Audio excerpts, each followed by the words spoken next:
And I only say that because I am black, and I think it's the funniest thing I've ever heard. But dude standing next to a burning cross, completely different context. Right. It's not the word that's the problem, it's the context in which it's said. Oh yeah, I saw a beautiful clip earlier today. I don't know what it was for. It was some like MTV interview, but they were outside of a bar, and this like big Mexican dude was like, "Hey, all my niggas, my brown people, my white people," and two black guys were walking behind him when he said it, and one of the black guys was like, "I'm sorry, what did you just say?" And he was like, "Oh no, see, I'm Mexican. I can say like, what's up, my nigga?" And the black guy goes, "Hey, ¿qué pasó?" Yo ese. Right, and they just like hugged and dapped it out, and then went their separate ways. The thing is, it's all about context and intent. It's Exactly. if you're using language to demean another person, it doesn't matter really what you're saying. It's the intent behind that to inflict that on another person. This is the reason how why many times have you heard...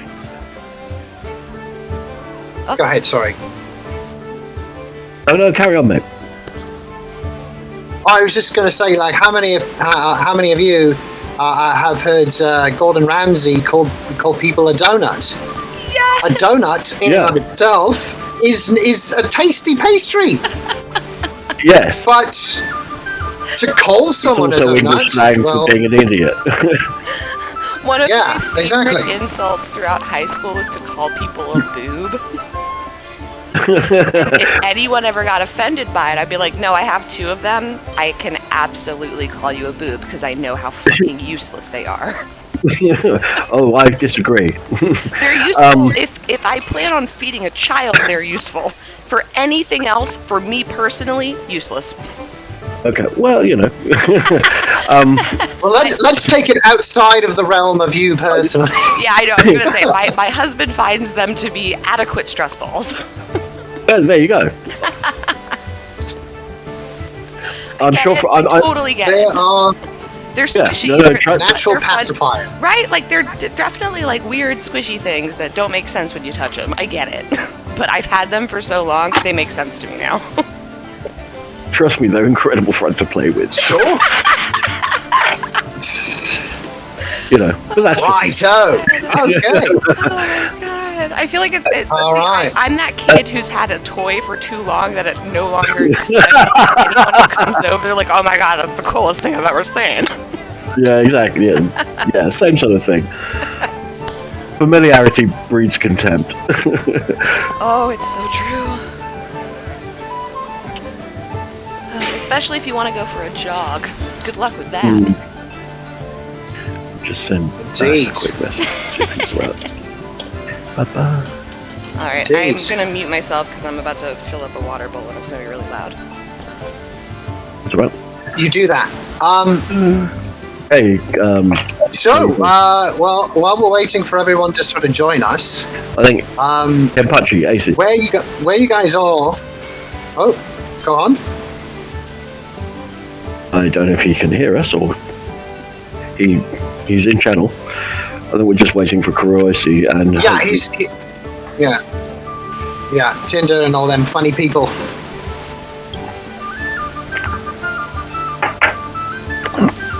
Try something here.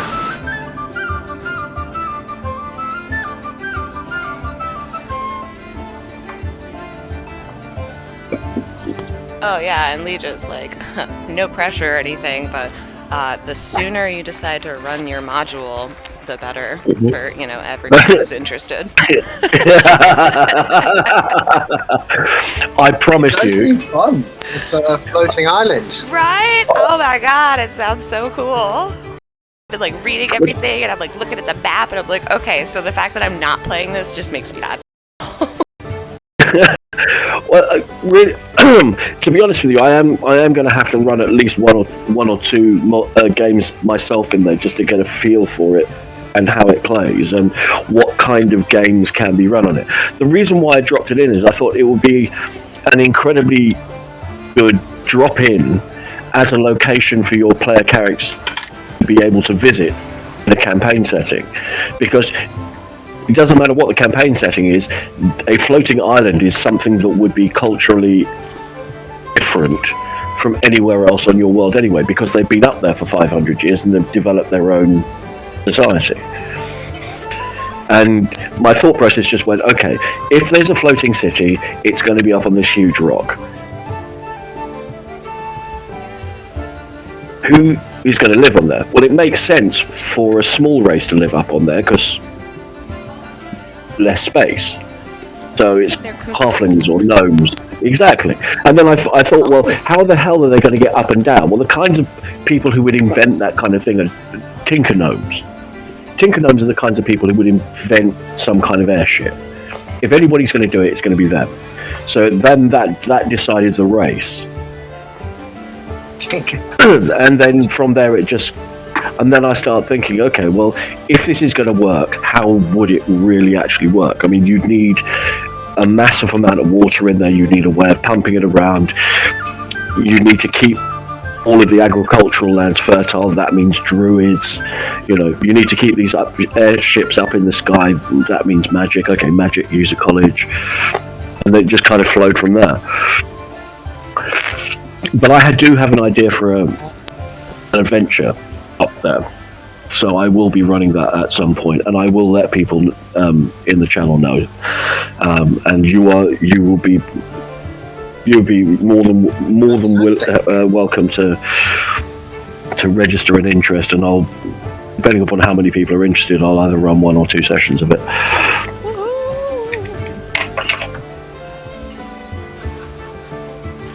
But because I'm a lazy bastard, a lot of it will be theatre of the mind. I know. I'm the same way with my campaign. Like, I spent so much time hand drawing the map that now I'm like, nope. Even for fights, you guys can figure out where they are. Like, I'm not doing that again. Here's a wide grid map. Well, for me, it's like, yeah. For me, it's like I'm already there. Like in my head, I'm already in this bar, and I feel like sometimes when I'm describing things, it doesn't do it justice enough. So I kind of want to just say, okay, this is the place. This is what it looks like. This is how it's lit, and you guys notice what your characters would notice. Sure. Alrighty. I mean, each one of these bloody candles dynamic lighting on the table. Yeah. You can move them around. Yeah, I'll move one. I'll move them around. They are dynamic lighting, just to give that like extra, candlelit feel. Mm-hmm. Right, so who do we got all with us? We are waiting on Kurosi and Baz. Kurosi said that he'd just be a few. He said that he would be joining us. He'd just be a few moments, as did Ace. So I'm sure Shadow and Ace will be here pretty shortly. Right. Well, where we left off, and we'll just kind of do a bit of a recap while they're coming in. Mm-hmm. But where we left off is you guys were searching around town, doing a bit of a Scooby-Doo gang investigation of some missing children. And then at one point you decided not to do that and just went off to a bar. No, what happened was we went looking for some people. We found a few bits and pieces. Some weird elven dude turned up out of nowhere and basically said, by the way, I'm delivering a message to you. I asked, somebody asked from where. He said, that's not the question. I went, okay, from when? And he went, that's the right question. So we then assumed it was either the White Mage or possibly ourselves who sent this message to us from the future saying, you've got to go within the next 2 or 3 days, which we kind of agreed to anyway. And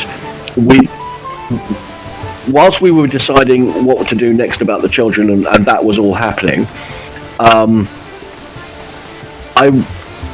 somebody was yelling nah, let's not bother, let's go get drunk. And I was going, well, we're going to help the kids. And somebody was yelling, fuck the kids. And I was going, no, we can't do that. And then we ended up in the pub.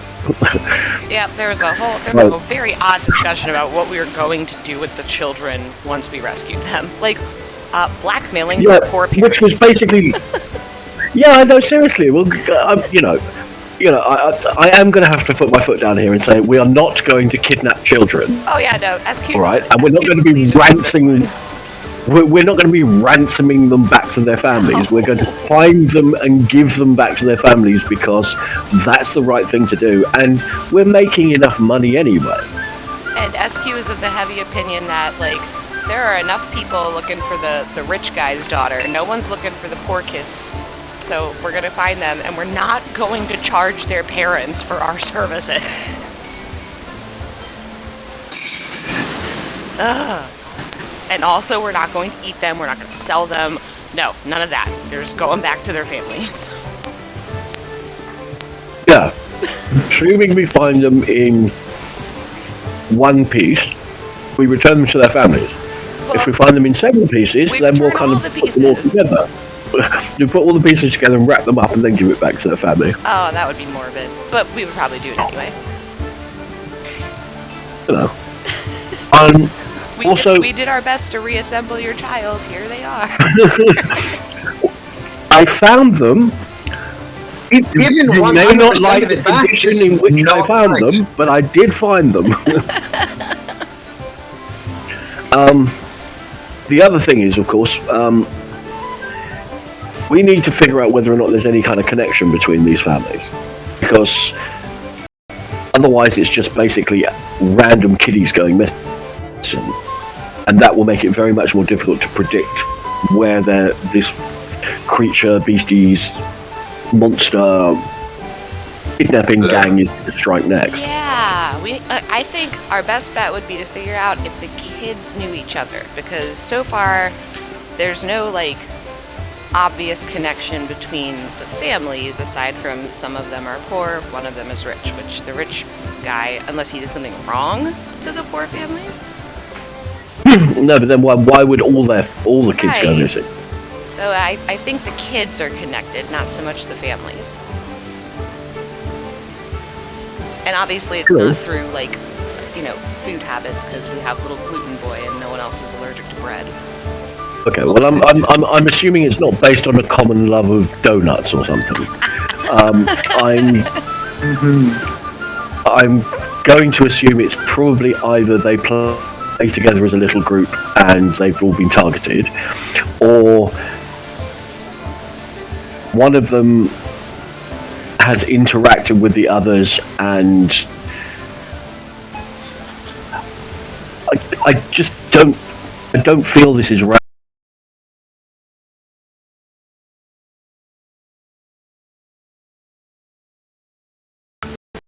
So we still have one family to talk to. So I think we should focus on asking them connections between kids, because I feel like one of the poor families would be more likely to admit that their kid was playing with a rich kid. And also, I don't know if we will ever get to talk to the Lord about his child. He doesn't seem interested in talking to us. No. I mean, to be fair, he hardly seems emotionally invested at all. I mean, seriously, you think I'm cold? I mean, that's cold. Oh, the fact that, like, people were just aimlessly wandering the streets, like, oh, we're looking for children. Okay, so, like, how long have they been gone? Oh, a week. And you're still looking in the immediate vicinity? What? Look. Okay, look, 100%, and to be fair, I don't wish to cast aspersions, but none of the people in this town seem to be terribly over-blessed in the brains department, from what I can tell. No. I mean, neither is SQ, but, like, even she recognizes that the people in this town are a little bit dumber than her. Yeah, maybe it's a limited gene pool or something. Wait, what if that's the thing? What if, like, all these kids are related? It's all, like, weird inbreeding. But, I mean, that might provide some kind of explanation. I mean, I appreciate that they're different races and you might be able to tell in some way. I mean, there was a halfling kid and a human kid and an elven kid, if I remember. But, I mean, it's probably where the gluten allergy came from, inbreeding. Well, yeah. Although, to be fair, I'm not aware of any sort of recessive gene that leads to kidnapping. But, Ooh, are we suggesting maybe one of the kids is the kidnapper and they kidnapped all the other kids? I'm suggesting that that's a possibility. Alright. As a player, we know it's spiders, but Well, we don't know it's spiders. I mean, we know me as a player, I'm pretty sure it's spiders. SQ is like, no, it's probably like they all have a dog. Maybe they all have the same dog. Well, I'm just thinking. I mean, why would spiders steal children of that particular age? I mean, it would be maybe it's not smart spiders. Maybe it's like druids turning into spiders and then kidnapping children. I suppose that's possible. Because you just like, I mean, kind of like a Frodo thing. You wrap them up in a silk web and then you drag them away. Seems. I suppose. That was my first thought, man. When we found silk and little hairs, I was like, oh, they Frodo'd those kids. We are Samwise. We are Samwise Gamgee. Okay, well, I mean, okay.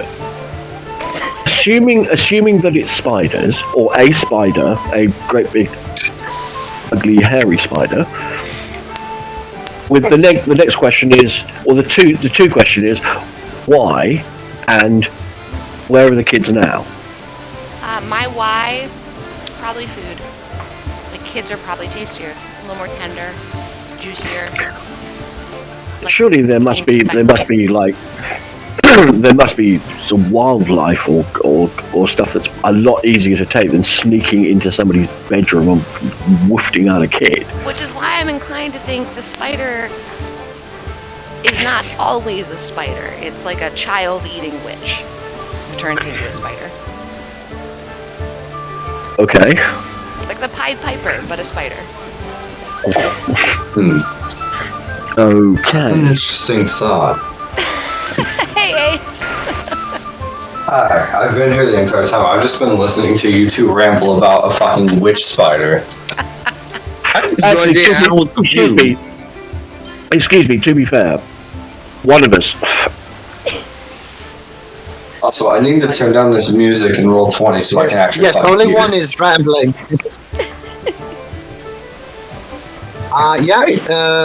You can do that if in the cogwheel there. You can bring down your master volume. That's what I'm doing now. Mine's not too loud. I would just... let's just say I got an upgrade on my PC. Oh, nice. Fair enough. I can now play video games without my PC. All right. Yay! Cool. And I am one copper wire away from sounding perfect tonight. All right. Only one copper wire. Nonetheless, only one. It's Yes. actually not very bad. It's a little It's the static, stupid but that you're clear. charging. Yeah. Yeah, we can hear you. Yeah. That's all that matters. Yes. Yeah. Indeed. All right. So, seems that we have everyone here minus Baz. Did Baz get back to you? He Leafs? hasn't as so far. I pinged him a private message and I haven't had a reply yet. So. Okay. I guess we'll just move on, and if he happens to pop in, then I'm sure the doctor will help. All right. So we left off of you guys basically having a run-in with an elf that was chasing you down to give you guys a message to return back to Monsieur de Grey's in 3 days' time. You guys are investigating some children's missing disappearances, things, and things just got a little too heavy for you, one of you, or some of you, and now you are here in the tavern. SQ and Kenpachi, I believe, they were dancing on the dance floor, the makeshift dance floor that they've created for themselves. While the three of you, Kurosi, Tinder, and Legis, are all kind of just sat around the table looking at this performance go on. The bartender makes his way up to you, and he's carrying one of the big jugs that he had earlier of that very special brew. And he comes over and he goes, "Oh, well, mighty fine dancing. You're not going to be getting any coin for that, but did you guys want any more to drink?" I'll have two more. I'm sure they will. Shots. Yes. Yes, shots. That's amazing. He reaches out the jug, getting ready to sort of pour into your waiting cups. He pours just a little bit in each one of it, and he kind of gives you both a bit of a smile and pours a little bit more in, and he goes, "Hey, bottoms up then, eh?" Alright, cheers. And I fucking down it in one sip. Yeah. I will. SQ is full I will- squirrel, double handing this and just chugging it. I will. I will Okay. slide over. I will slide over a gold piece to him.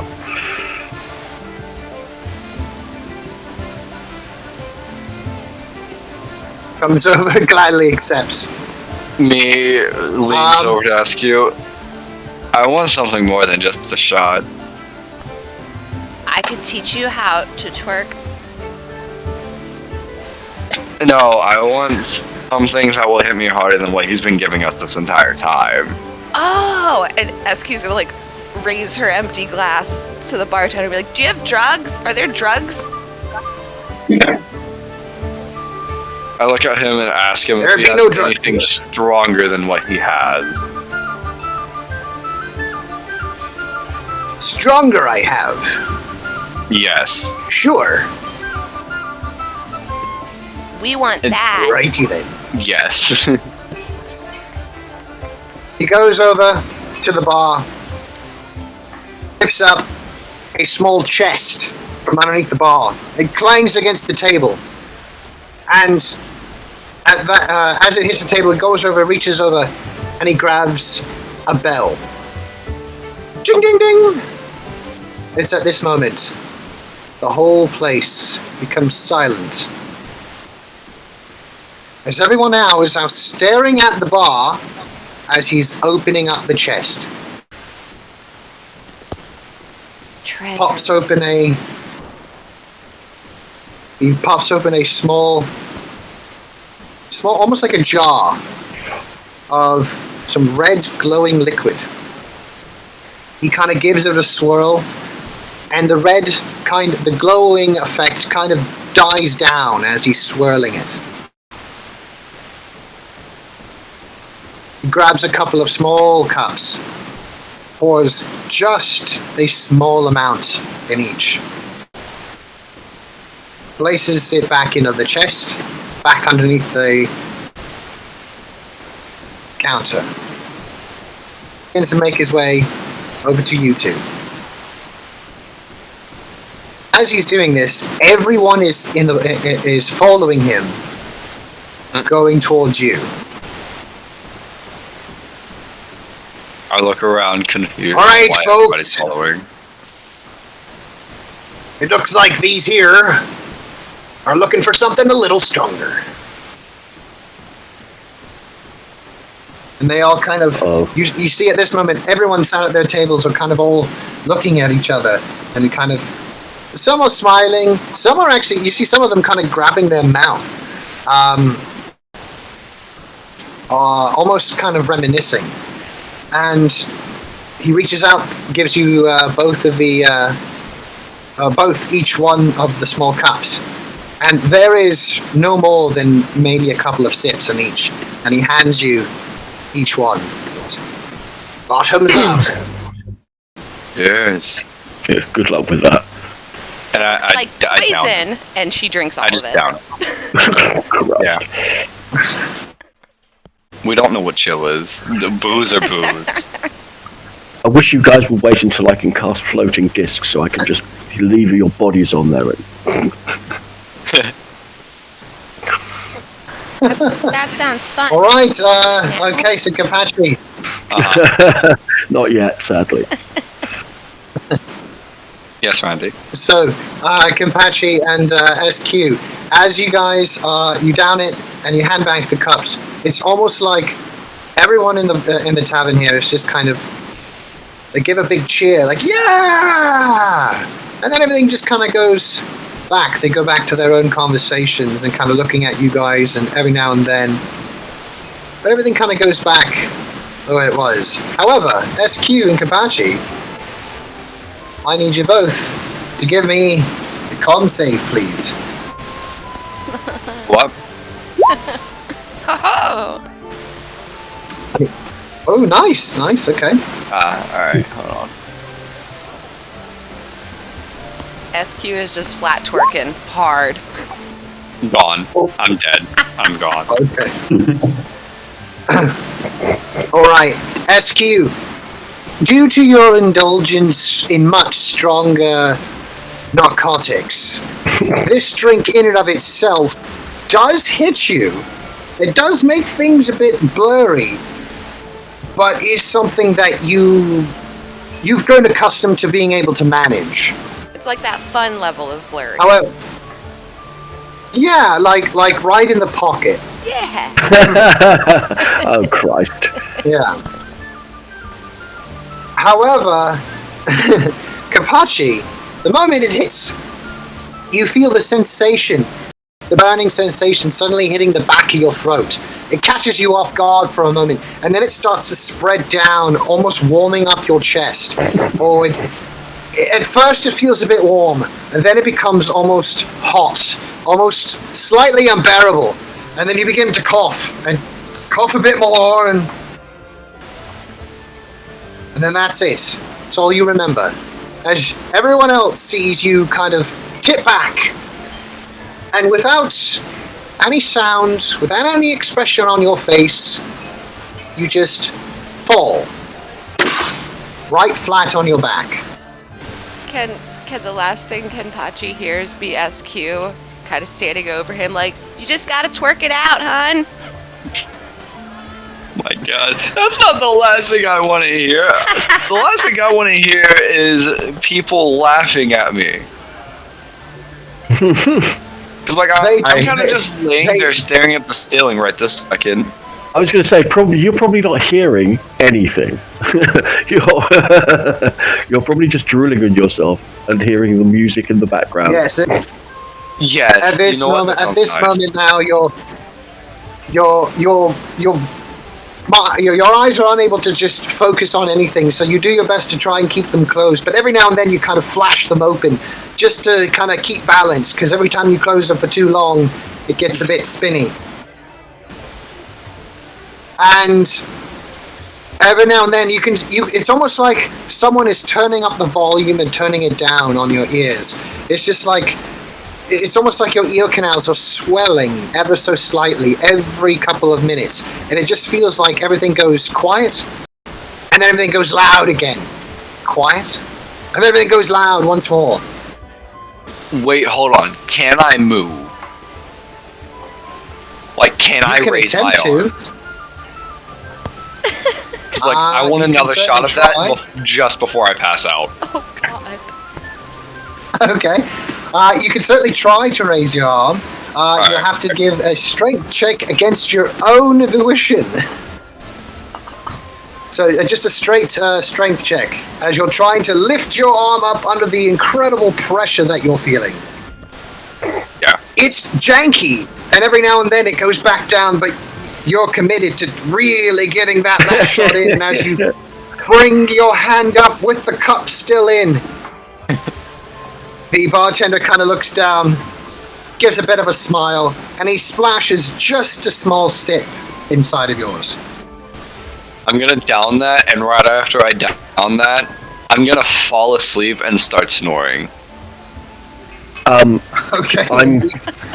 As he's reaching up and pouring it in, I'm going to motion the barkeep over and say, I think we may possibly be needing a room or two for this evening. Do you have any rooms available for the night?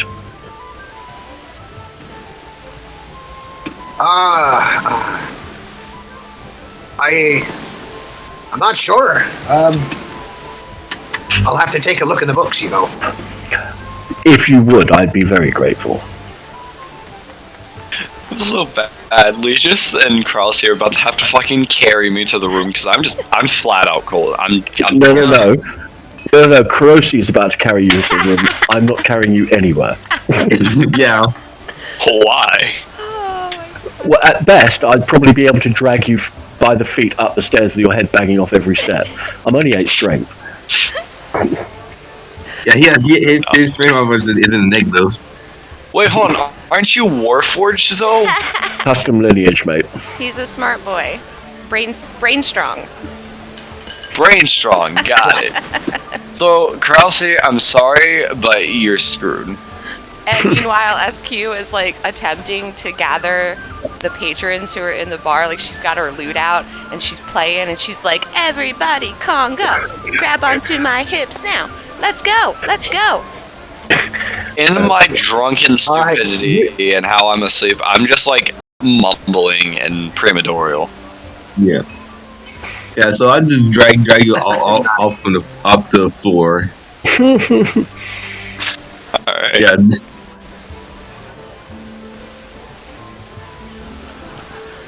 Yeah. SQ's just solid. Alright. To recruit a conga line.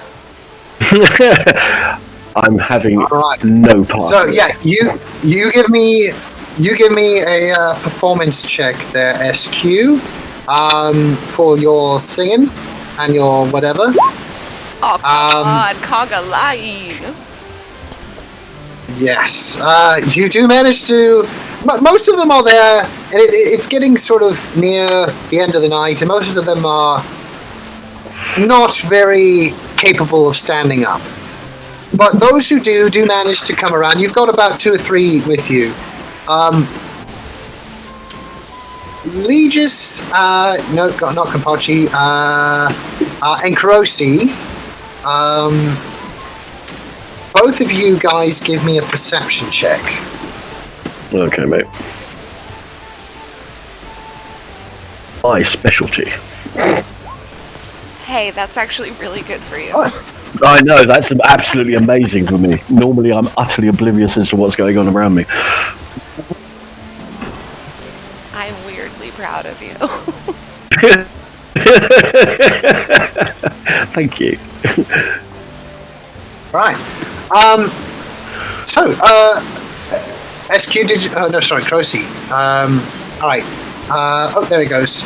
Oh, okay, yeah. So, Crocy, you're too busy just holding on to Kampachi and just making sure that, you know, everything's out of his face and things like that. You're just not paying attention to this. However, Legis, as you're kind of sat there and just in your general nature is to sort of observe the room, you do notice one particular patron, slightly oddly dressed in completely crimson robes covering from head to toe. You do notice that that particular person seems to be walking in behind the bar and making their way to the door that you just saw the bartender go in.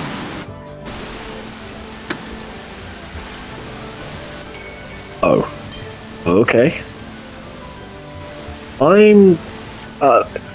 excuse me a moment, folks. I'll be back.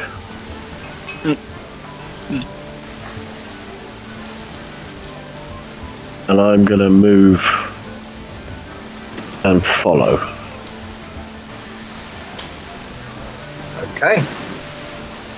As you make your way to the part of the counter where it lifts up, allowing you access, you hear the door creak back open, and it's the bartender coming back out. He sees you kind of leaning up against it. Yeah, I was just leaning. I'm leaning. As soon as I see him come through the door, I no longer try and get through. I just stand and lean at the bar and say, "Ah, my dwarven friend. Any luck on that room?" Unfortunately, it's been taken up for the night. That's a dreadful shame. Okay, everything all right? Everything's fine. How are your friends? Well, two of them are utterly wasted. But otherwise seem to be enjoying themselves. Well, one of them's enjoying themselves, the other one is semi-conscious. Which I believe some of you find... I'm not even semi-conscious. I'm just mumbling in my sleep. Yeah. Apparently some of you organics like that sort of thing.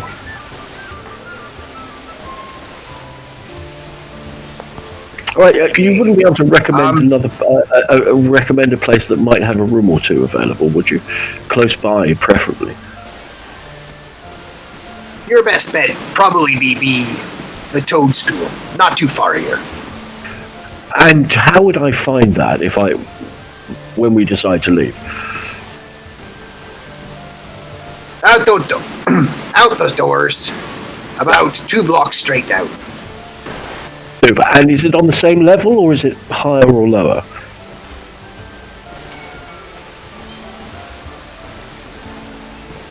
Yes, it's still on the top level here. Okay, super duper. Thank you very much for your help. Right. And he goes back to muttering about. I'm going to go to Kurosi and say a sort of whisper, sort of quietly, sotto voce, say to him, I think something dodgy might be going on. I saw someone swathed in red robes from head to toe sneak into the back of the bar. I'm a bit... that kind of causes... If I had hairs on the back of my neck to stand up, they probably would be. Huh. You're just not just another worker? He didn't look like a worker. He looked like he looked like a... If I was taking a guess as to his occupation, I would have said cult member. Ah. Now, he probably isn't a cult member, but that's what he looked like. And that Alright. immediately made me somewhat suspicious, as you can imagine. Especially sneaking into the bar and then sneaking into the back. Ah, Bass. Hi. Yeah, some minor confusion. I'm in Ireland, so the time zone is different, and I spaced out. No problem. Oopsie. Right, you're with us now. Yeah. Right. Indeed. Welcome to the Brief- party. Wait, hold on. Does that mean Bass can carry me to the Quite Room. possibly. Well, What's happening? right, let me give you a very brief No, recap. let Randy fill him in on what's happening. Oh no! I really want to do it. There's too much, and I feel like Legis is just right in on the detail. Go for it, Legis. Two of our party members, the bouncy short one over there, and the unconscious one drooling on himself over there, have had a little bit too much to drink. Not too much. I'm just asleep. I What? am Members of our party had too much to drink. I cannot believe paying this. a Congo line. I rest my case.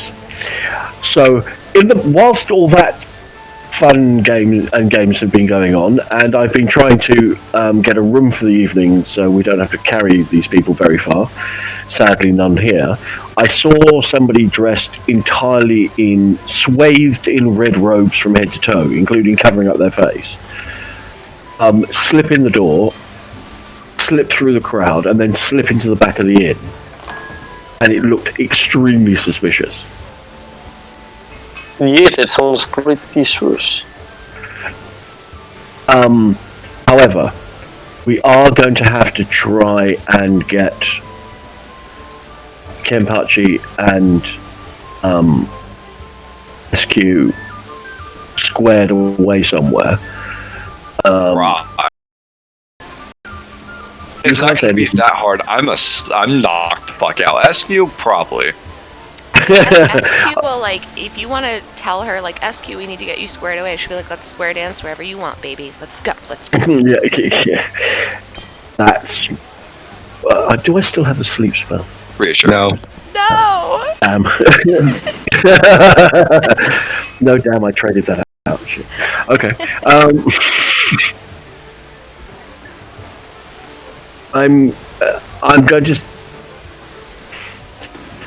I do think this red robe dude is really worrying me, and we've got another family to find. But it's kind of getting. It's what time is it now? Is it afternoon or? By now, it's this has been pretty much a day of investigating and searching around. It's just about around 3-4. Okay. I think it might be worthwhile. There was a place called the Toadstool, which isn't very far from here. The proprietor of the inn told me we might be able to hire a room there. I would suggest us hiring a room and giving Kenpachi somewhere comfy to sleep while he sleeps this off, because it'll probably be a while, and then we can go and see the other family and gather whatever information we can from them. Okay. And maybe sort of tie SQ by the ankle to the bedpost or something. In my unconsciousness, I will kind of want to grab Legis' fuck, I can't speak. Legis's leg and just like pull him down and just lay on his legs. Yep. And while this is happening, the few people SQ has wrangled into her conga line, she's gonna turn around and face them and be like, everybody, do the Legis! And she's basically just doing the robot. Oh my god. Yes, I want to lay in the Warforged fucking lap. I'm standing up, so you're basically curled up around my ankles. I don't know. I said I wanted to grab your leg and just like pull you to the ground. I don't understand how Legis became our dead mother. Necessity. Don't worry about it. Necessity is the mother of invention. Indeed. All right. So you guys have you guys are making your way off to the Toadstool, dropping them off, getting some rest, and then looking for some children the next day. Yes. Yes. Yeah. Yes, I think that's probably a good idea. Okay. We've still I'm refraining from singing as they walk down the road. Because SQ's like, making my way downtown, walking fast, faces passing, I'm toad bound. Da-na-na-na-na-na. Oh my god. She's on right now. Oh joy. Right. All right.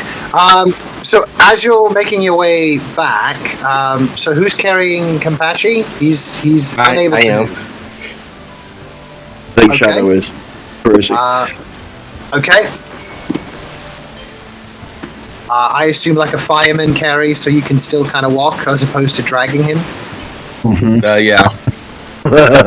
Okay. All right, and SQ, as you're skipping along, walking along with them, suddenly this whole wave just hits you. Roll me another con save. Oh no. Oh no. As the wave just sort of hits you, it's a wave of nausea. Sweat start pouring down. Everything just seems so loud and bright and just annoying. And even you just stop and just like in your tracks. And you begin to vomit right there in the street. I like to imagine it went something along the lines of, making my way down.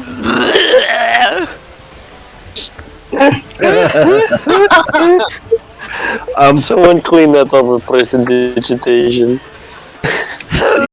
Don't worry. It's okay, SQ. I'm going to be using prestidigitation to kind of, try and get it off the main path. And now she's just like ugly crying, and there's snot, and she's like, but I was having so much fun. Right, I tell you what I'm going to do.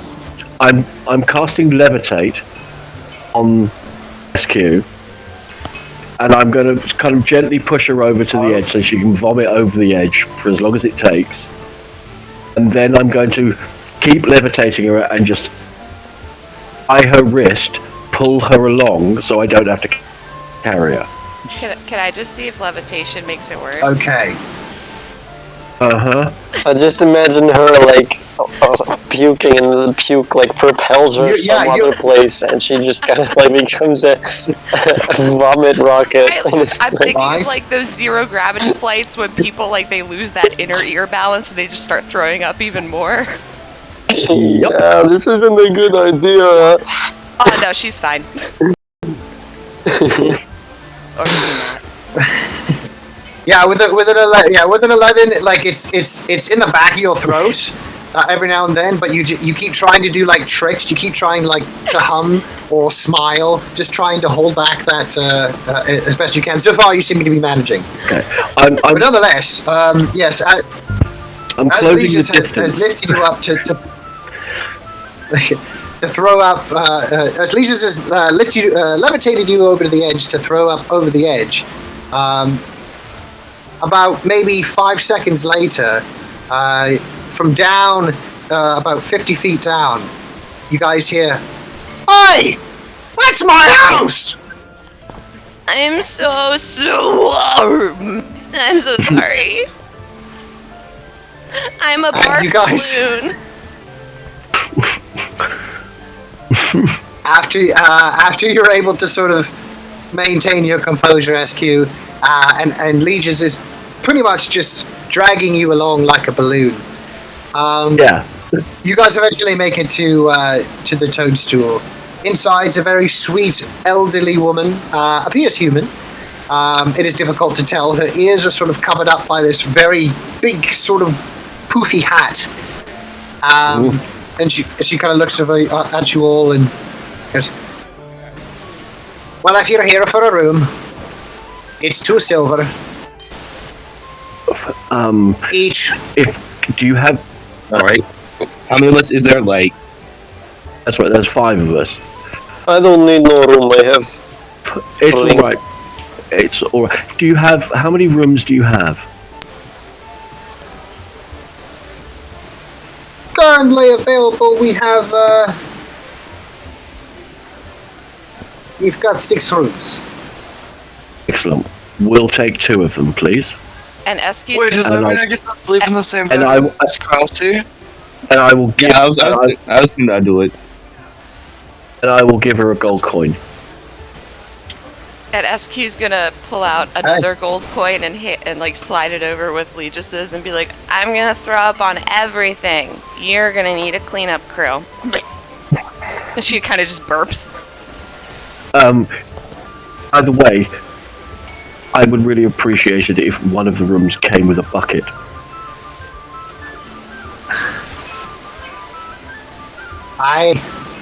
She reaches down, pulls out a cauldron, small little bed pot, and hands it over. Thank you very much. That will save quite a lot of cleaning up later, I hope. SQ nods. She's like, "I was just gonna use my backpack. That's a much better idea." I need to go for a bit. I'm kind of on vacation right now, but you guys have fun while I'm gone. I might not be back. Okay. Right. Okay. Have fun. Right. Look, I'll smile at the nice lady and say, if you could just point the way to where the rooms are, I'll make sure that we're squared away for the evening. Thank you. and I'll wait for her to point us in the direction of the couple of rooms, and I'll say, well, SQ and I stay in one room. Kurosi, you've got Kenpachi, my friend, and Tinder can stay in his bottle in my room, or in his ring, in his FS or whatever it is he's got. Alright. Whatever that thing is. Flying thingy. I've got to get myself one of those. Plans. Indeed. Nonetheless, yeah, you guys do make it there. Consider it a long rest. Kenpachi and... Oh, did Kenpachi's that, isn't it? Oh, no, he's still here. So, Kenpachi and... As you guys both wake up in the morning, I need you both to give me a Constitution saving throw one more time, please. Okay. Oh god. Just a con save, right? Oh no. Just a con save. I'm saved. Fuck yeah. SQ might be Okay. a lot of Ooh. hungover. Okay, so yeah, SQ, you wake up with not the worst headache you've ever had, but it is crippling. So much so that for every ability check or every attack that you make for today will be at -3. Oh. Damn. All right. Your muscles, your bones, your body, your soul aches. Kenpachi, you make up with a mild sort of headache, but nothing too debilitating. I look at Krause. Is he awake yet? Yes. He is now. Alright, I need some donuts and something to help with this headache. As though he's Elsie your will. personal assistant. Yes. Hey, me and Bats were planning his murder right in front of him, so this is better than me just straight up killing him. Yes, it is. Significantly. Also, once again, I'm very sorry about kicking you on the deck earlier at school. Oh my god. I'll explain to you after the session what went down. Must have, yeah, there. Clearly things I don't know. But anyway, so for the time being, yeah, it's a brand new day. Other than SQ waking up with a monstrous headache, you guys can begin your journey searching, investigating the children, or looking more into the red-robed people, or whatever.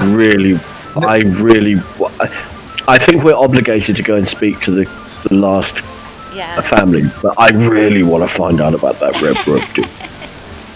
He has piqued my interest. No, So, SQ's basically I'm gonna into the children.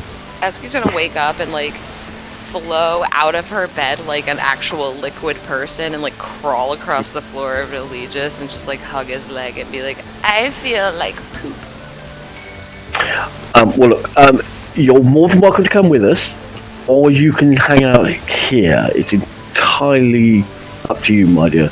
Her answer actually depends on a question I have to ask Randy really quick. Go on.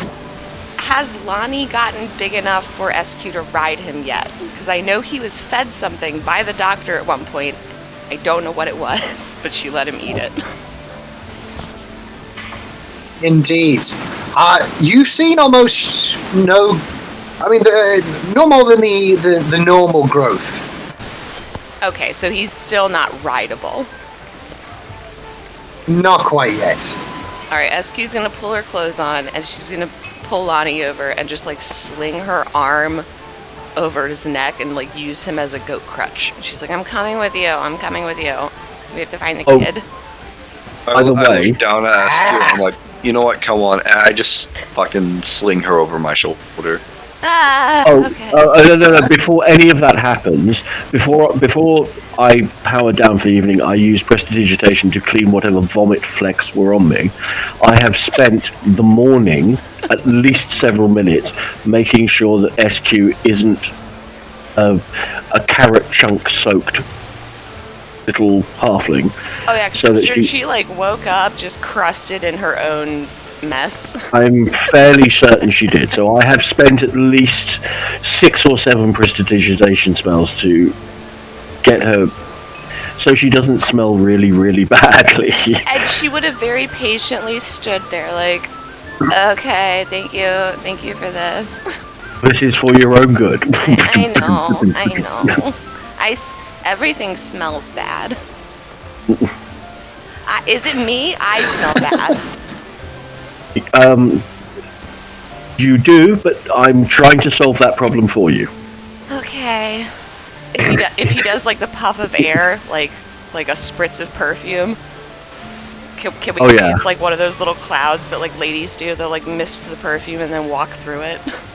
Oh no, I'm literally. It's going to be more like when you're in a room and somebody's spraying air freshener around. Oh, or you're in the mall and the kiosk person just like sprays it directly on you.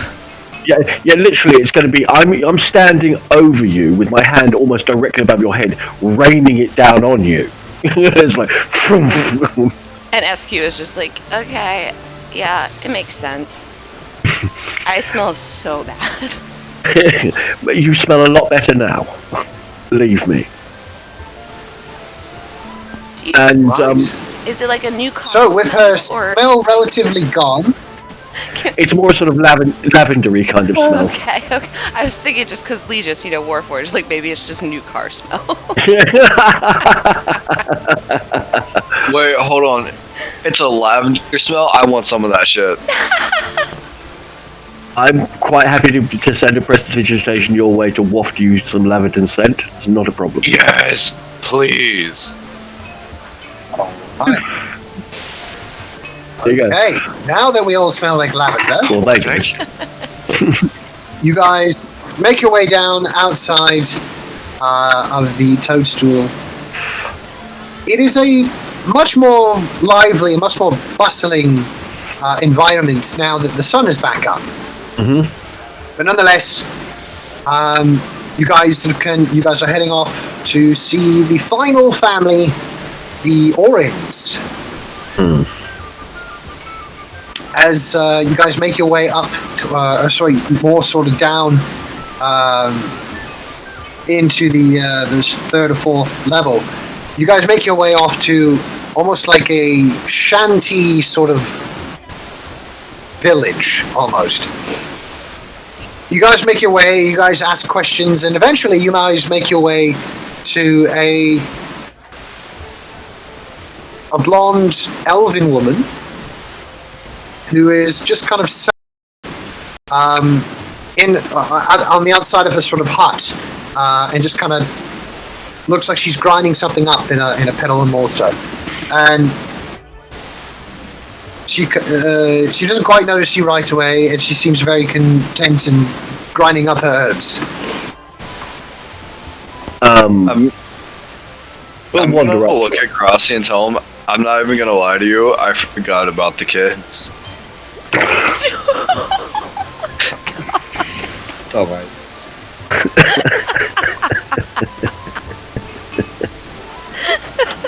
I don't know what to get about people.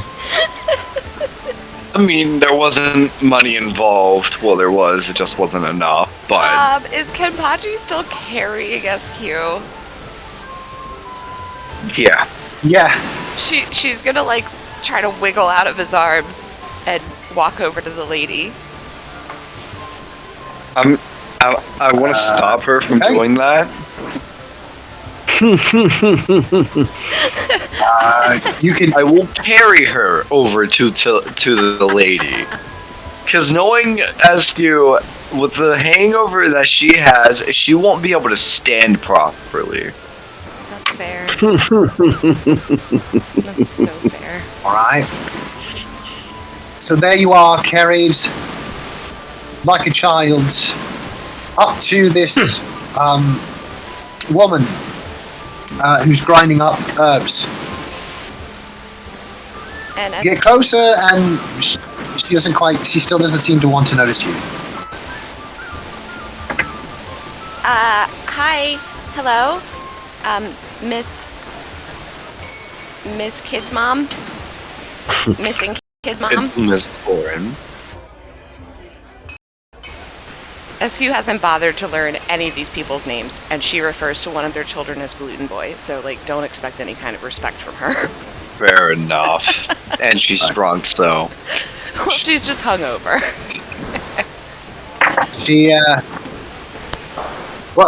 She stops what she's doing and kind of peers up at you. And what about it? Well, we're trying to find the kids.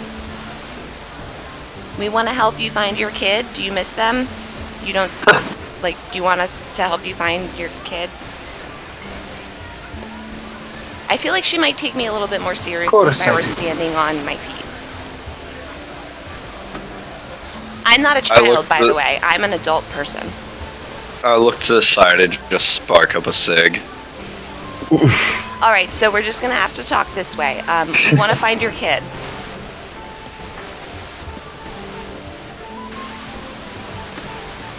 Well, I've had no luck, and I've searched all over. Like, have you, though? Like, What makes did you go any outside different? of town when you looked? Because it seems like everyone who's been looking that we've talked to, they've only looked inside of the town. Ah, yes. Where have you looked? And they would, you see. Well, I have searched all around this realm. Not been too successful. Wait, hold on. Just to clear. Wait, hold on. Is, Miss Oren, what languages does she speak?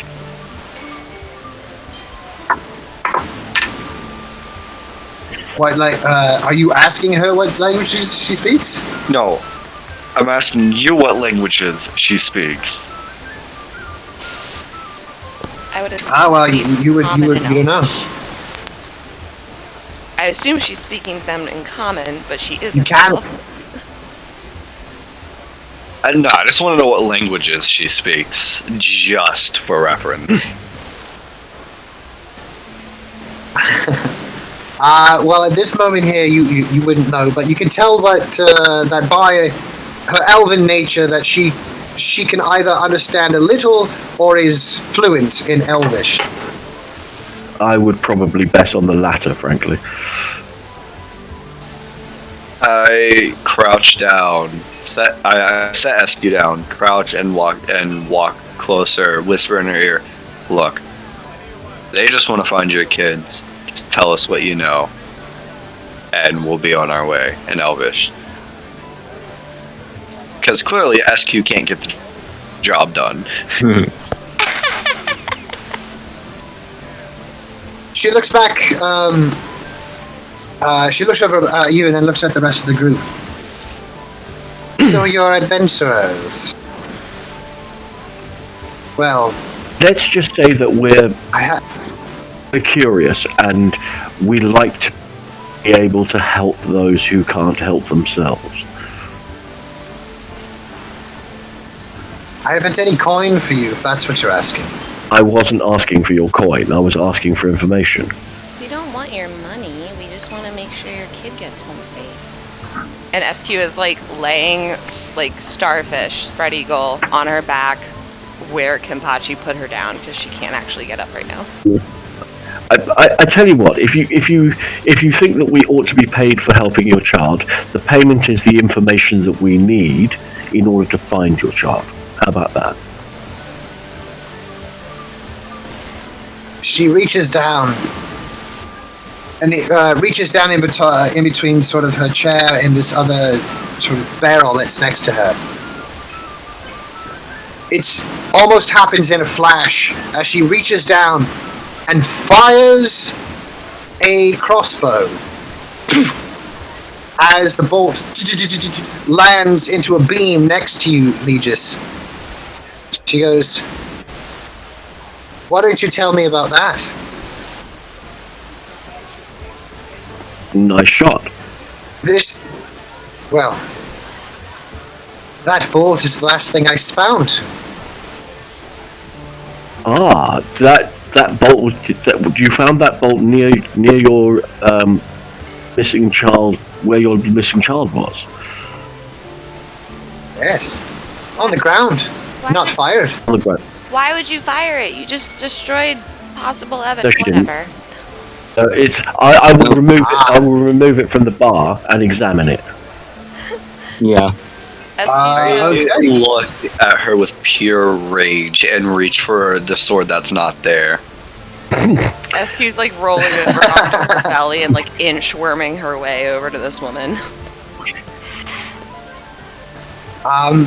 Legis, as you're sort of looking through it, give me a history check. History. May I help you? Yes. May I also? Looks I'm like he hoping- doesn't need it. I don't He's got think a he 20. needs help. Yeah. Good. As you're sort of going through your databanks, or whatever it is that you refer to as your memory, you trigger on the way that what is it called? The fletching. There it is. The way the fletching on the end of the arrow looks. It seems quite unique in its interlaying sort of feathers in barb, almost like these angled barbs that come up in and around it. You've seen this type. It is a almost like a black color, and on it all the way around you can see like almost like what seems to be like strips of white all the way around the shaft of it, but it doesn't seem to be going in a complete circle around. It's almost as if there is a pattern there or something that's been rolled around a small cylindrical object. Ooh. Okay. I wish to. Okay, I want to try and sort of see if there's any discernible pattern to it. I'm good at problem solving. Indeed. From what, as you're digging out through the white bits, the white paint itself, it doesn't seem to be paint. It seems to be something that's been added on afterwards, almost. The barbing and the fletching itself does indicate to you. This seems to be the weaponry that you have grown accustomed to. That you have knowledge of, that a particular species tends to use and make and fabricate themselves. You know these things to be. You know these things to be spider-like. Okay, and okay, how much do I actually know about this species? You're unfamiliar with the name, as many different cultures call them many different things. However, you are familiar with the biology of it. Right. It is a strange spider-like creature with an upper torso of something that looks humanoid. Oh, bollocks. By chance, would there be anything I can roll an insight check on? What are you looking into? Anything that could help us.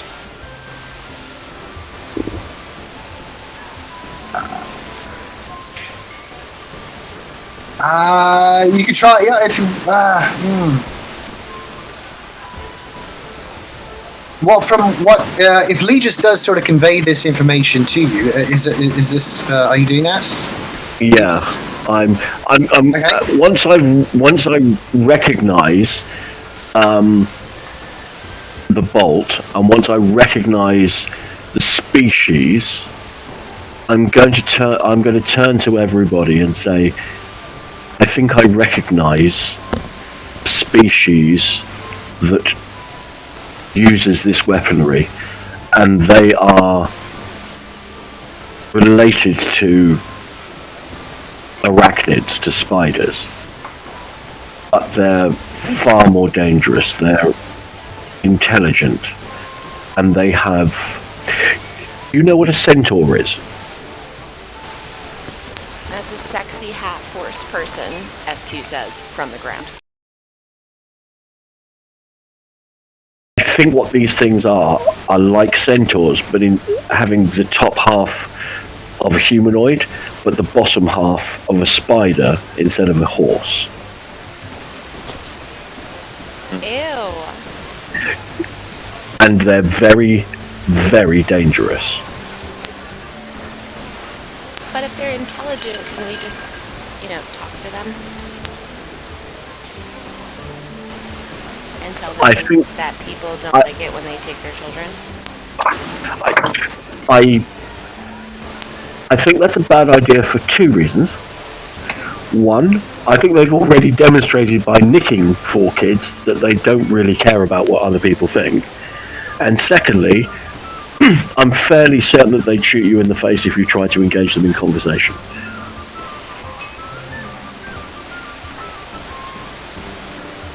Alright. Well, Fair enough. And on the basis of both of those things, I think it would probably be best to see what the SP... let's try and find... There's at least one of these things. There might be more. We need to start looking for where this thing is hiding or nesting or something. It's got to be around here somewhere. SQ's then going to finally pull herself up by using the missing child's mother's knees as a crutch to pull herself up, like a toddler. And she let me guess, Legis is gonna facepalm. I don't need to. We all know it's happening. It's just... Yeah. It's internal at this you point. constant face palm. Yeah. He's gonna look at the Randy, mom and be roll. like, so your kid and all the other poor kids, I'm sorry for putting it that way, but there's clearly a disconnect between how the city looks at, the Lord's kid being missing versus the fact that no one's looking for your kid. Were your kids, was your kid friends with the other kids?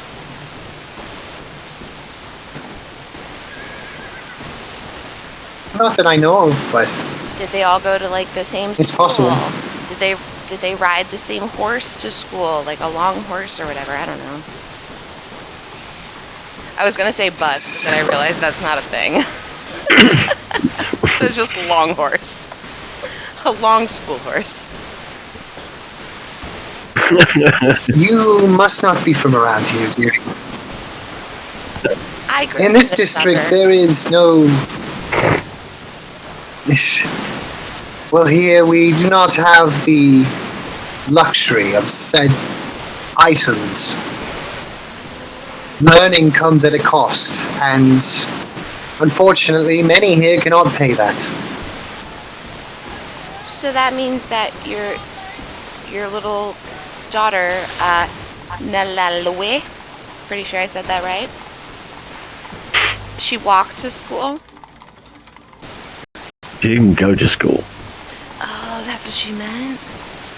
Yeah. Yeah. Oh. Well, Randy. Well, on the basis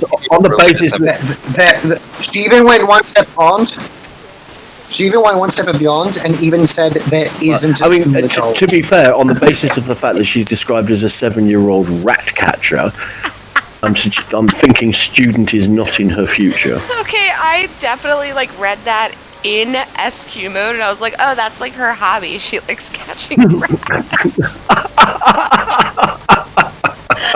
No, that's our occupation at 7 years old. Okay, so SQ's gonna kind of be like, wait, so I guess then where does she, is there a workplace for the catching of, is there a central office? Does she have a manager?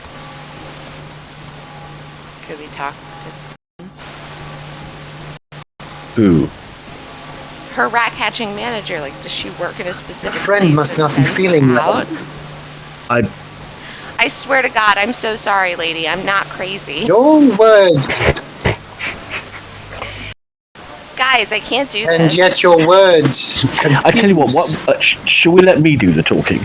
Yes, and I'm Yes. just gonna immediately sit like on the ground. Like, she's not gonna look for a chair. She's just gonna sit on the ground and cross her arms. Like, I'm not talking anymore. I'm gonna walk to Eskew and just pick her up. Okay. Right. You mentioned that you found the bolt where your child went missing. Could you tell us where that is, please?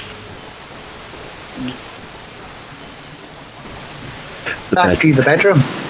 Well, his bed. Okay. And how long ago did the young lass go missing? It's a girl. She's a girl, but she's bald. I can't tell the difference. I know. I'm telling you, so you know. Oh, okay. Right. Okay. She's a squishy person who's female but bald. She's been gone for only 3 days. Of course she is. Okay. And She's been gone for 3 days. would we be? Would you permit us to have a look at where her bed is, so we can sort of have a quick look around the area and see if we can find any further information? Welcome to it. Guards already tried. I'm sure they have. Could you point us to where that is, please?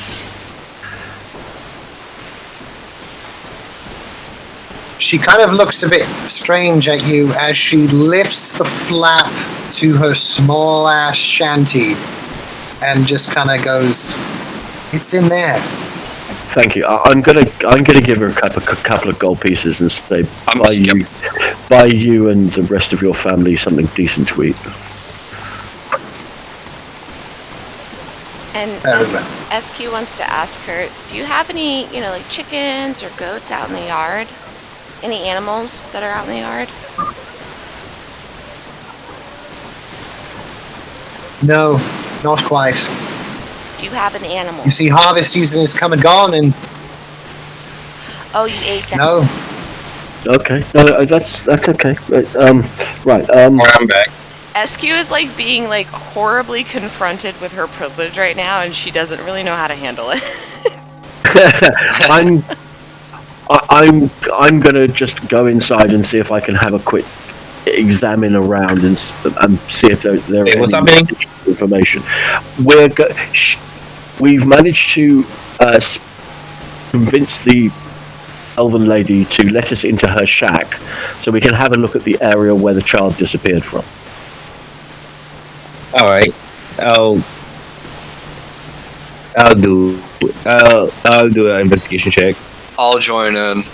I will happily get. I'm proficient in that, so I'll help Kurosi and give him advantage on the roll. Okay. All right. So we're all gonna roll. All right. So advantage for Crocy and But, well, you can roll a Yeah, separate and one, but Kampachi. Kurosi can roll one, and I'm giving him advantage. 23. Nice. Okay. Okay, so 23-14. So with 14, Kampachi, you're kind of scoping the area. Every now and then your headache kind of flares up and kind of makes you wince your eyes. But nonetheless, you don't quite find anything in and around the bedding area, nor the window that is right next to the small child's bedding area.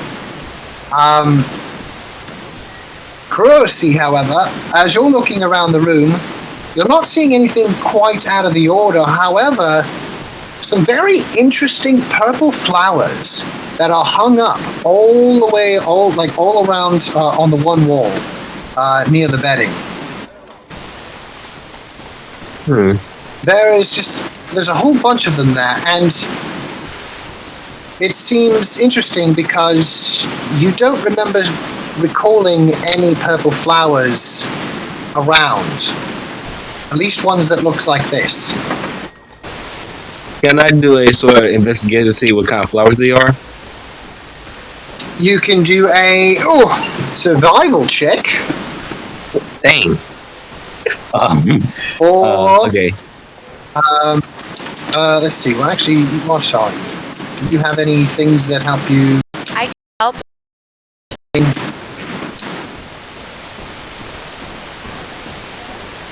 Let's see here.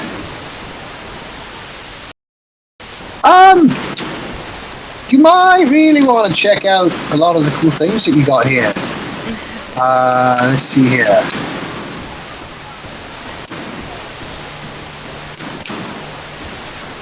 Yeah. Anthropologist. Okay. So, yes. So, give me actually a just because you're more of a learned person. Give me a history check as you're kind of trying to recall this particular flower. All right. I can't help you with that. My history sucks. I can. And Oh, God. I can help him with that. I was I like, don't think he needs it.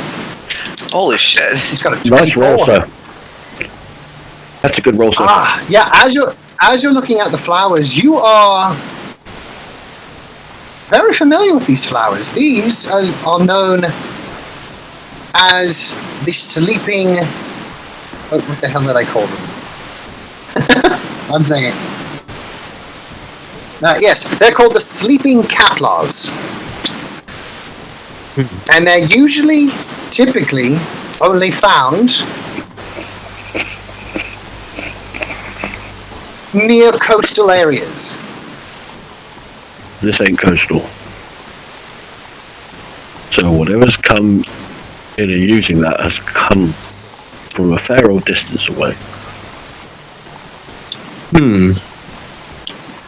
All right. Or has access to it.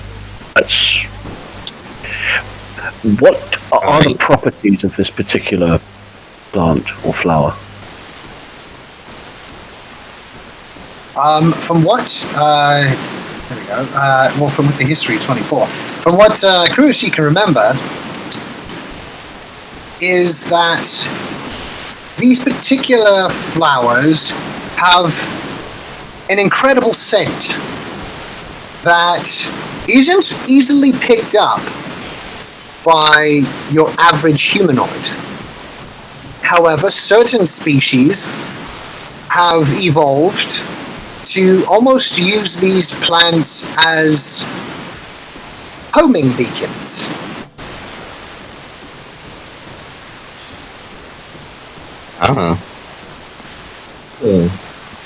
Kuroshi grabs one of the plants. Yeah, I was gonna say SQ Okay. is like probably gonna grab one and sniff it because it's a flower and it's pretty. Yeah. It smells fragrant, but nothing overpowering. All right. So, when Kuroshi grabs the flower, he look at everybody and says, I got a very good idea of how to find these things that would take all the children.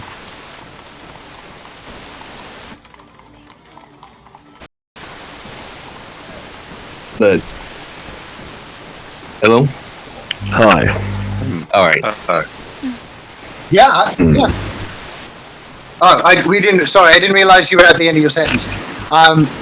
So yeah, you got a good idea. And he turns to the lady and just says,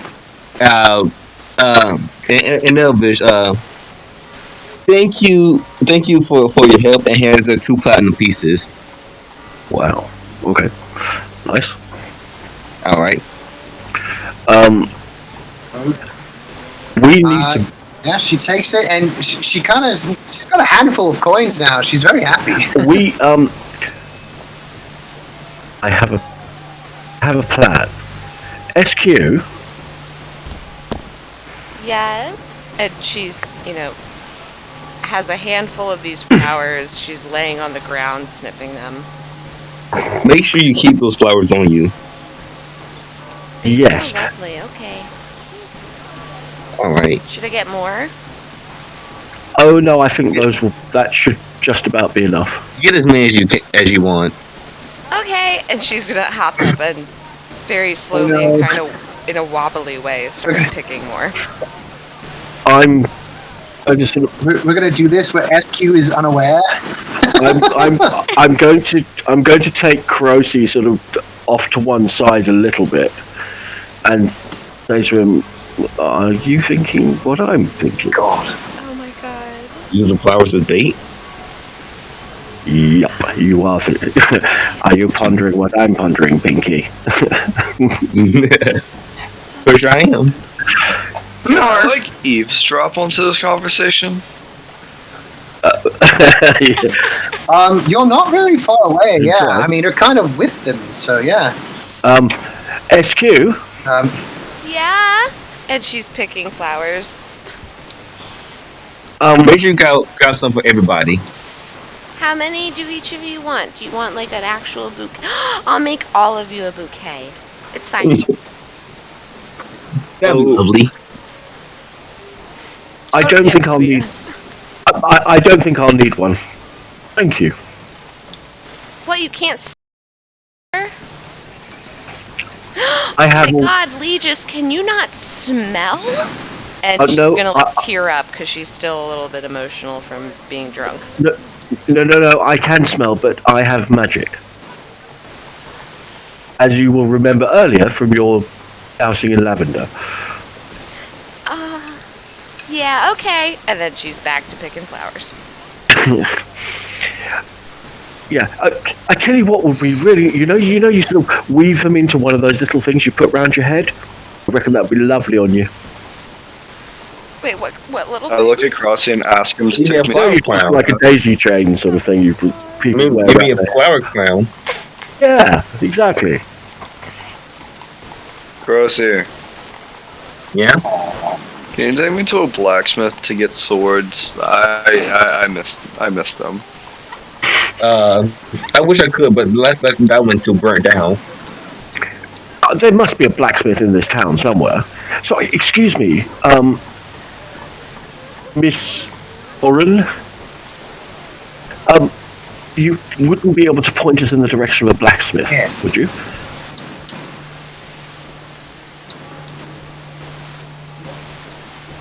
Most of that is in the industry market there, and, well, you'll have to go down a couple of levels, but I'm sure you'll find a few things there. They have lots of things.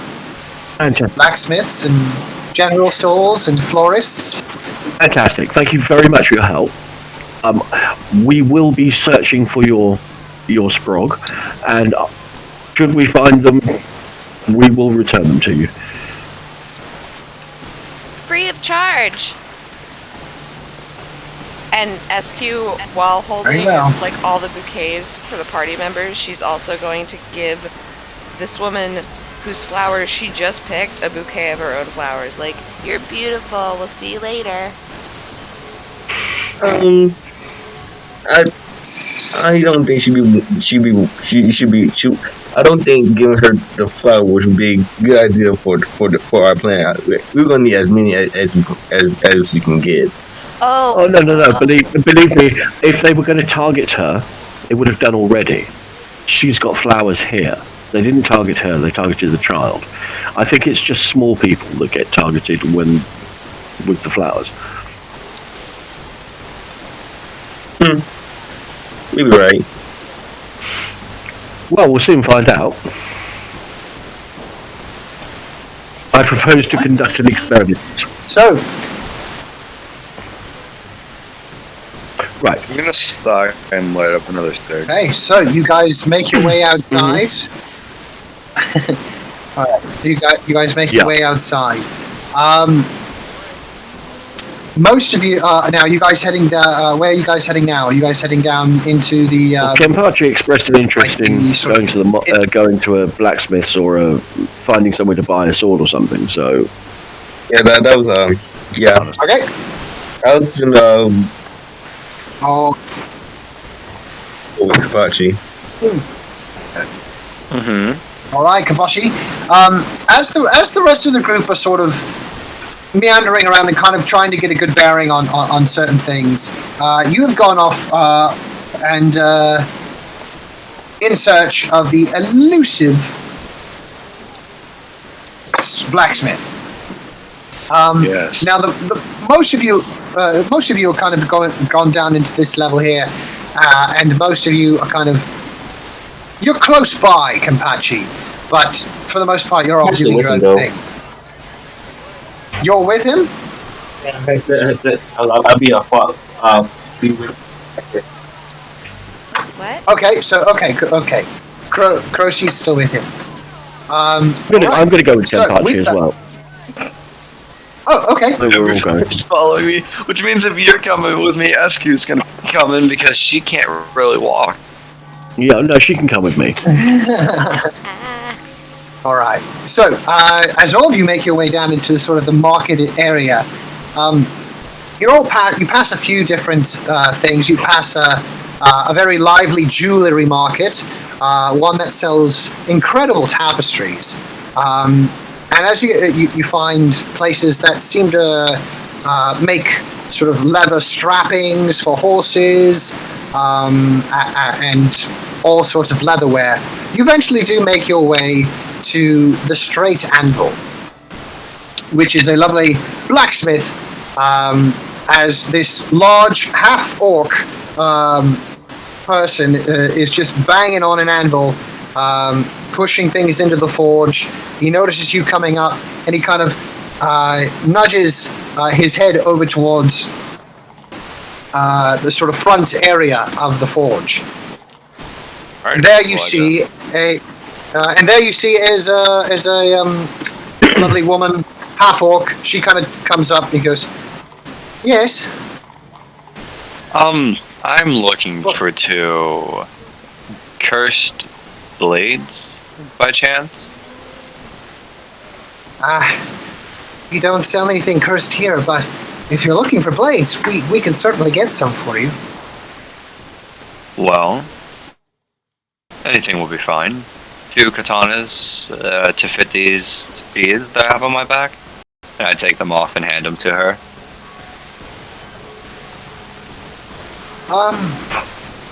We do have a few katanas. We may have to reshape them in order to fit inside. If you don't mind leaving this with us. No? Okay. Well, be back in a few hours, and I should have these sharpened up for you and sized appropriately. Okay, thank you. And before you leave, all together, where did my list go? That's the one. Oops, sorry. There we go.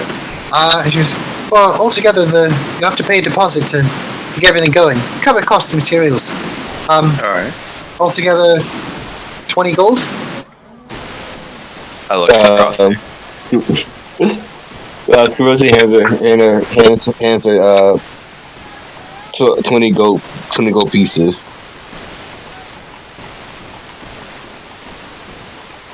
Okay. Well, we'll get started on it right away. Like I said, come back in a couple of hours, and we'll see what we can do. Alright, thank you. All right. As you guys make your way out, as you guys make your way out, you see the woman half-orc kind of grabbing a couple of the katanas off. She tries sheathing them in at first, and she notices that it doesn't quite fit in, and you can kind of see her marking a few things with a bit of wax on the blade. She then eventually makes it over to the table, and you see that it's on the list of things to do for our half-orc blacksmith. Alright. As you guys come out, there is, as I mentioned, plenty of other things in the market there. There's tapestries and jewelry, and there's a florist there as well.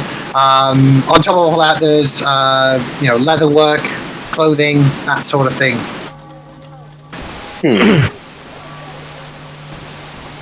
Can I do a perception check for anyone who looks suspicious?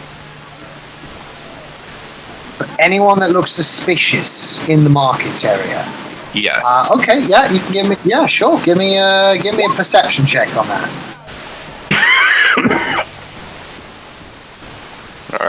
13.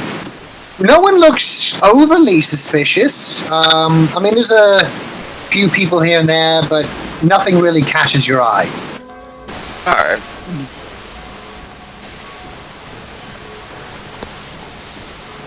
SQ didn't actually go with these guys, so she's just now finishing up, like, gathering all the flower bouquets. And now she's very awkwardly, like, I feel like she's overstayed her welcome, because it's been a while, but she's, like, sitting next to this woman now, like, burning.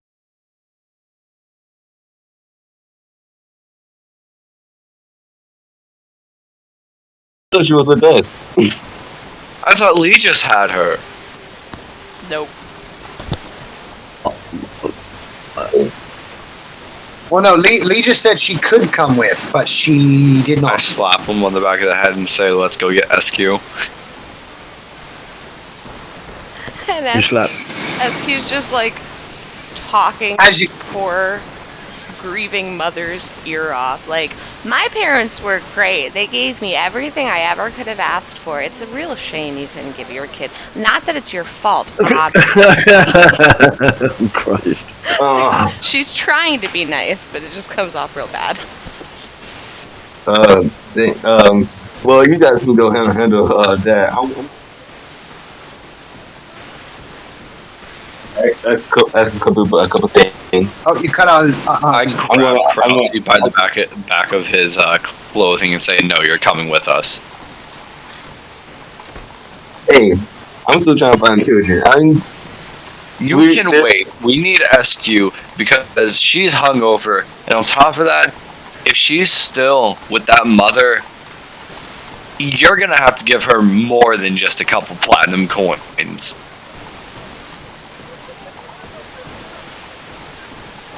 I mean,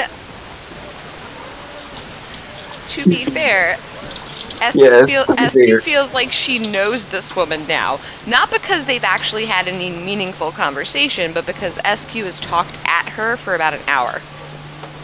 And she's like, oh no, we're basically best friends. So, as she finishes the last flower crown, she's gonna pull like 5 gold out of her purse and like hand it to the lady and be like, you are such a good mom. Such a good mom. Like, even though you lost your kid, pretty sure you're a good mom. Oh my god. Yeah. Okay.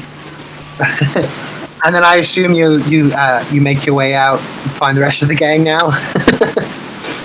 Yep, with all of her Who are searching for you as well. with all flower crowns in hand, like she has them like hung up on her arms, like big oversized down the road. Like, where are my friends at? All right. Okay. So as you're walking down, SQ, and you kind of meet up with with the rest of your group. Where you guys meet up is kind of dead center, right in front of this little small market stall that has several different types of flowers, all hanging upside down, and just lovely bouquets of different colors, of yellows and purples and all sorts of things. She sees you, SQ, with all these flower crowns, and she goes, "Oh my, don't you look lovely? Here, don't you have one more, dearie?" And she reaches down and gives you a small purple flower that looks very similar to the ones that you made into a flower crown. Oh, thank you. And SQ's gonna like put it behind her ear. Thinking absolutely nothing of it. Do make sure, dearie, to hang it. What was the name of the flowers? Oh, Don't be bothered about such things. Just know that it brings luck. I was actually you, Dan, because I already knew the name of flowers. I just forgot in real life. It was like still Sleeping Hollow, right? Sleeping Caplers. Sleeping Capitals. Yeah. Okay. Yeah. So, Rosie excellent. Where have you been getting these flowers from? Oh, around, you know, my various travels. I do like my walks. Yeah. Say, is it happen like to be near here? Near this town? Or is it further away? Now, if I told you where I got my flowers, I wouldn't be much of a merchant selling flowers, now would I? Rosie, you can't ask her to give up her sources. Then where would she get her edge? Huh. So, well, you can also trade your knowledge for a little bit of money, could you? I look at Krause say, no, we're not giving anyone else money. And SQ is like systematically like tugging on everyone's sleeve so they'll bend down so that she can put their flower crown on them.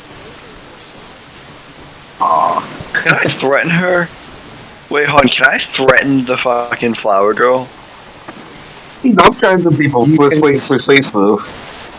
I mean, I'm it's D&D, so like you can, but why?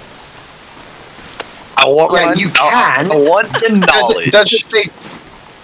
Does it stay true to your character to suddenly fly off the handle? Okay. It does, because I'm suspicious of strangers and expect the worst of them in every situation.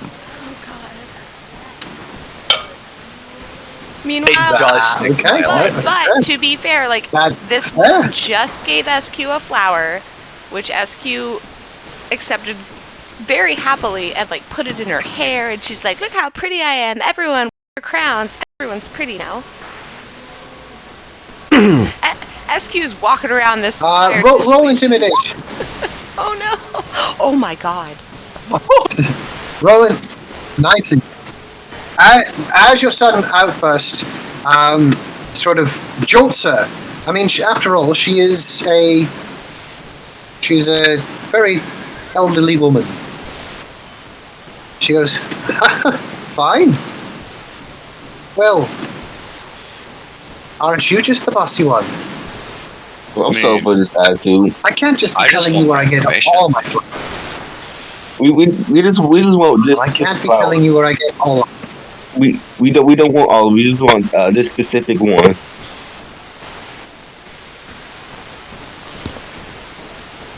I just thank you for the flower. You see her. You see her hold. You see her whole demeanor shift into almost like one of someone that is worried when you mentioned the purple flower. Oh no, I couldn't possibly, not that one. Any other flower? I look at her once again and tell her, give me my information. Another intimidation. Another, alright. I'm trying to be persuasive, alright?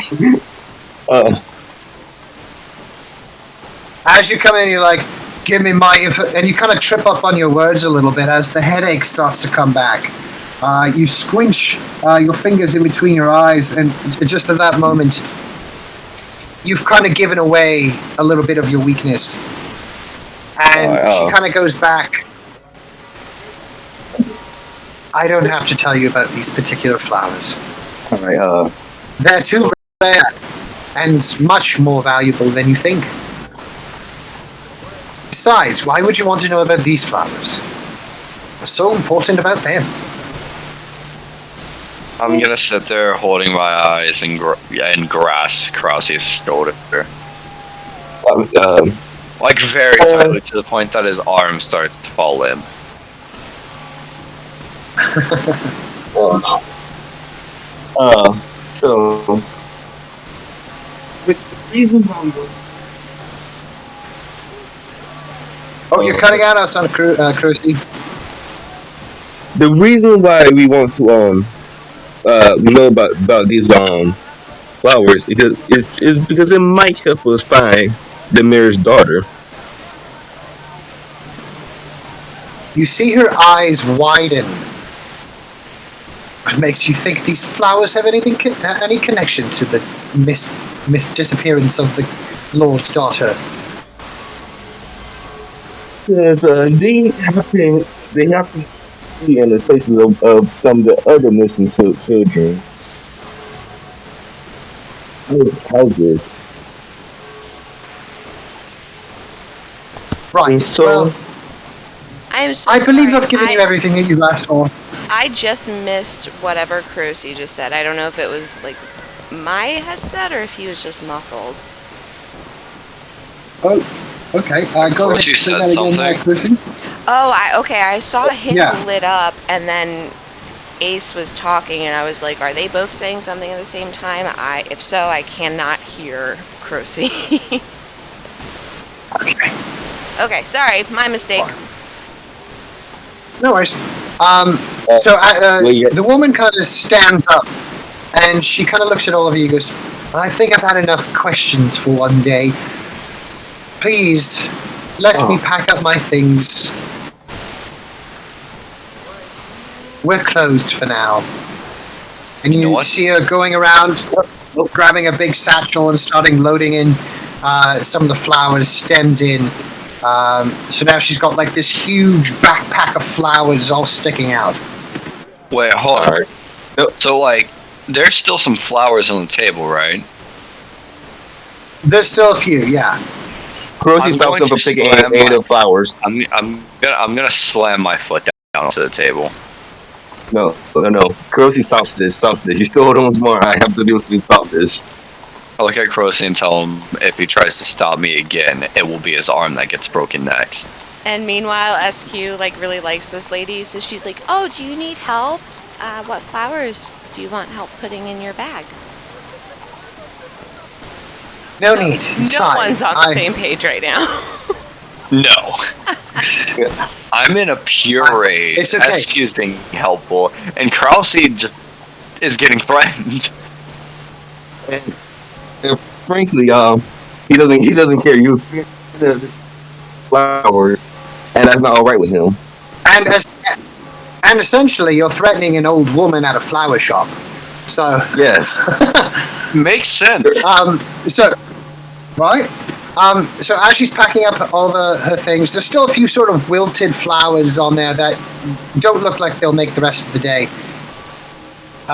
She begins sort of walking away from all of you and starts heading off in the direction of the sort of outer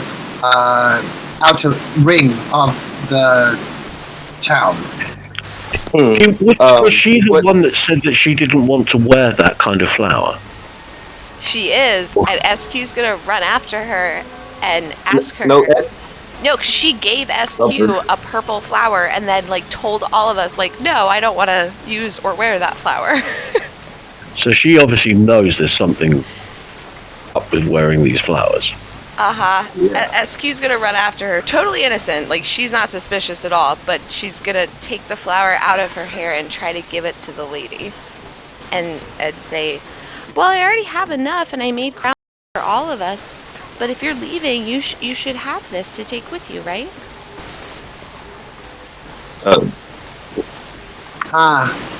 That does sound sweet. However, dearie, they only really do work when you place them above your bed before resting.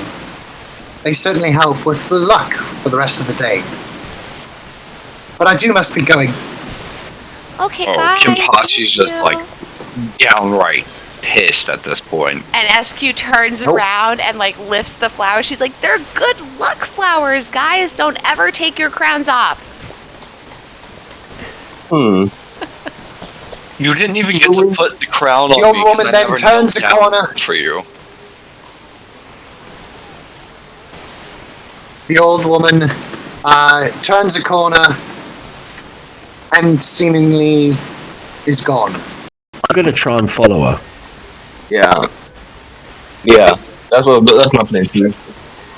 How many hours has it been since we've been to the blacksmith?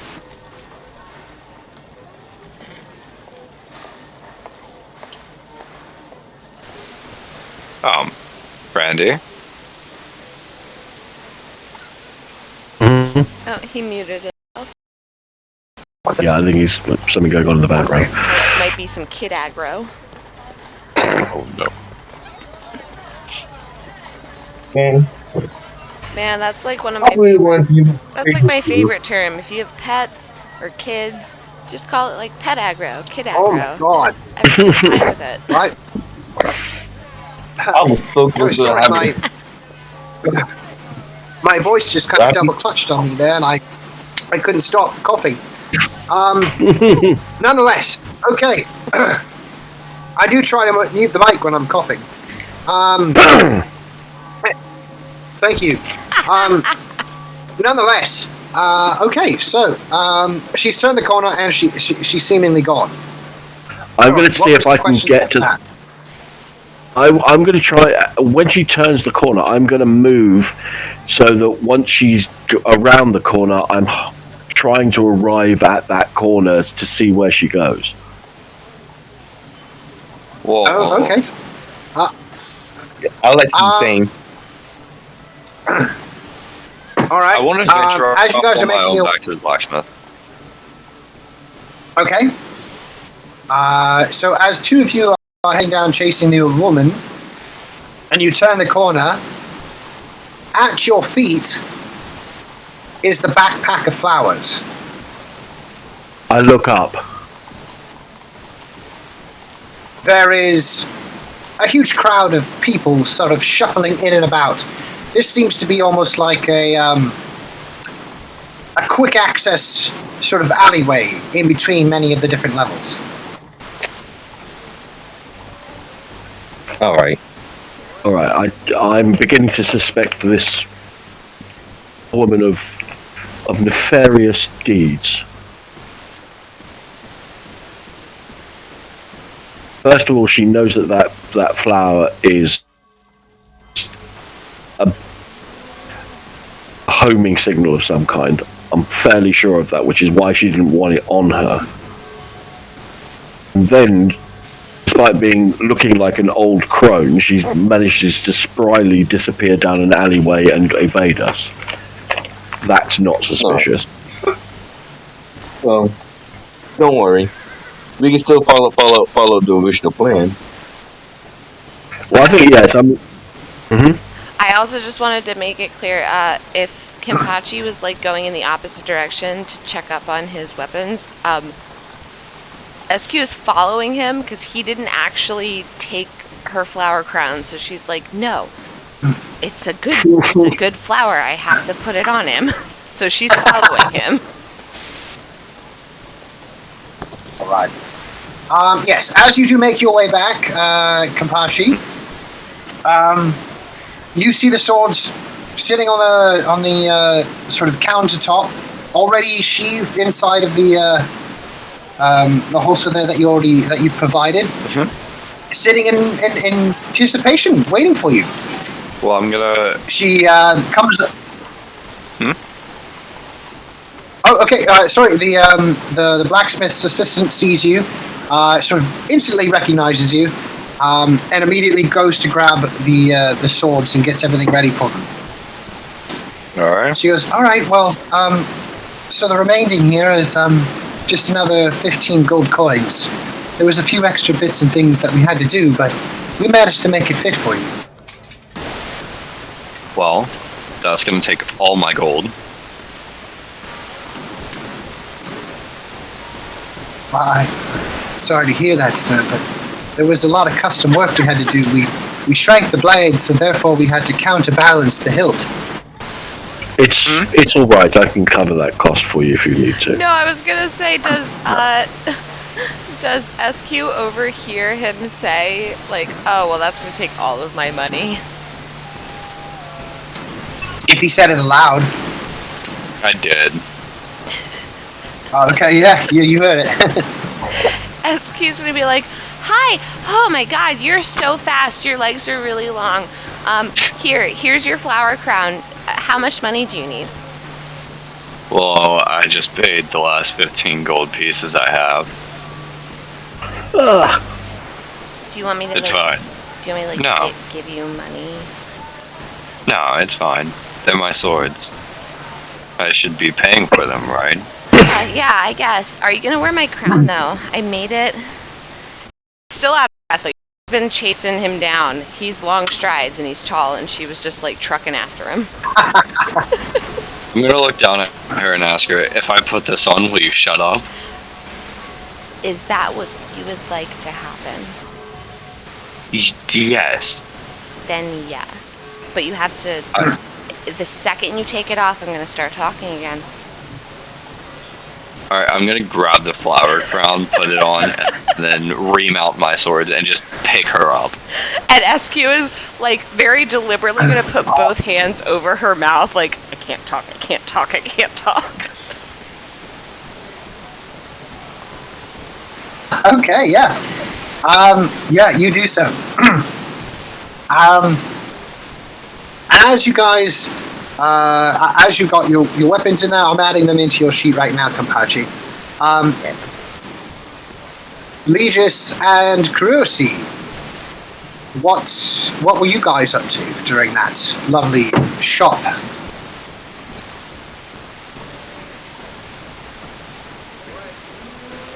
Guys? I think they're gone. No, I'm. Sorry, I was muted. Sorry, I was just thinking. Okay. Just what? Yep. Just wondering. So, I'm gonna go. I'm definitely gonna go back to the inn. And make sure that we've got those rooms for another night sorted out. Okay. 'Cause we're gonna need Yeah, to easy spend- enough. Easy enough for you to do. All together, how many rooms did you want? It's two. It's two rooms. silver room. It's 2 silver a room. I'm giving them a Okay. gold piece, so that if there's a meal in, maybe they can throw a meal in. Right. Okay. yeah. Okay. So, as you both are making your way back there and securing the room, most of you kind of all meet up, mixing up, finding each other in and around the town as you guys are walking around. So far, your clues have been some sort of webbing, some sort of fur, an arrow, and a particular flower that is said to only really truly grow in the coastal areas. And we have a cunning And plan now- for a trap. Yes. Yes, and now we have a mischievous older woman giving out these flowers. But nonetheless, you guys make your way back to the toadstool. I believe that's what I called it. Yes, I did. Mhm. And you guys all rest in for the night. Each one of you still but- wearing your... I'm not. I never put one on, Dave? Okay. and I'm going to be powered down. I'm going to. SQ's having the bed, and I'm sat cross-legged in the corner, facing her, powered down, but waiting for something to come through that window. 100% if SQ sees Legis powered down in his meditative pose without his flower crown, she's gonna put it on his damn head. What Kurosi would do is he what other, like, so there's a window in the door, right, in my room? Yes. All right. Can we say that our rooms are next door to each other? Each room, yeah. Sure, yeah. The ones that you've got are all sort of in one big row. Each one of you guys have a bed, a modest small trunk at the end of it for storage, and a window that isn't really big enough to climb out of, but is big enough that you can see the outside. All right. So, Rosie would like to richly cast alarm on the window Ooh. Okay. and said to have a mental ping into his head. Okay, Well, that sounds can I like just go Yeah. ahead and be waiting inside the room with them? before he goes to sleep with his armor on. Well, if he's gonna have an alarm Nice. set, I'm gonna cast silence. Again, mental ping. Ooh. Alright. Yeah, so Yeah. Okay. So no one will be able to hear you. You won't be able to hear anything. But Grossy's mental thing will ping off of him. All right. Yeah. Sorry, I'm just finishing up your stuff here. Okay. Oh, by the way, it was dual-wield katanas, not just one. To let you know. Yep. Yeah. Sorry, I didn't put the 2 there yet. There you go. Alright. Yeah, I'm going to give you your dual wield, and then because it's also versatile, I'm going to put the versatile on there as well. Alright.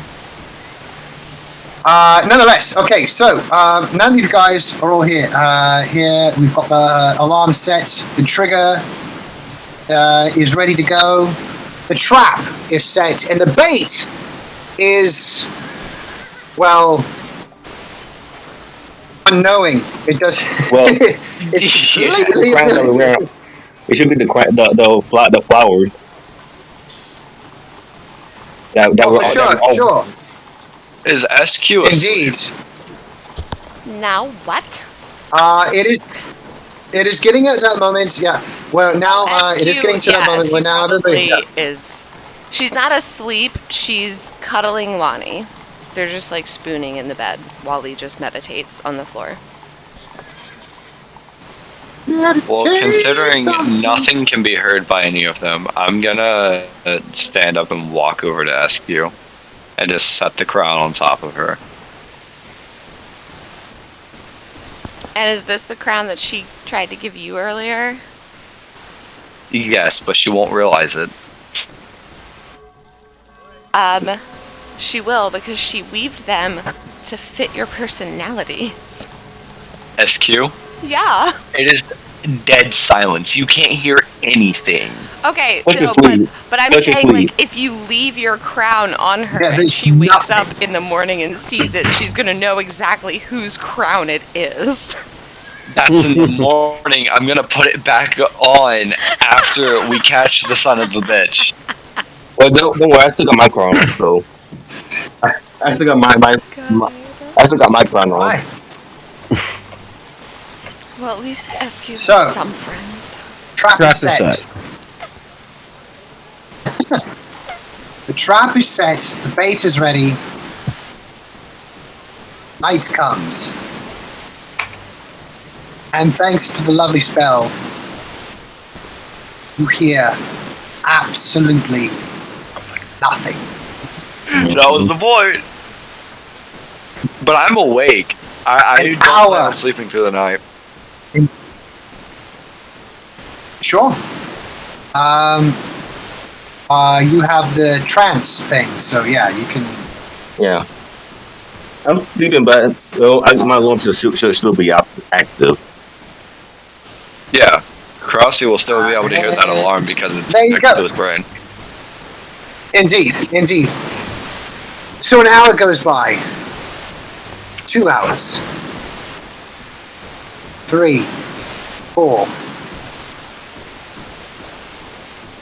And then suddenly, inside of your mind, Crossy, it's like nails on a chalkboard times 1,000.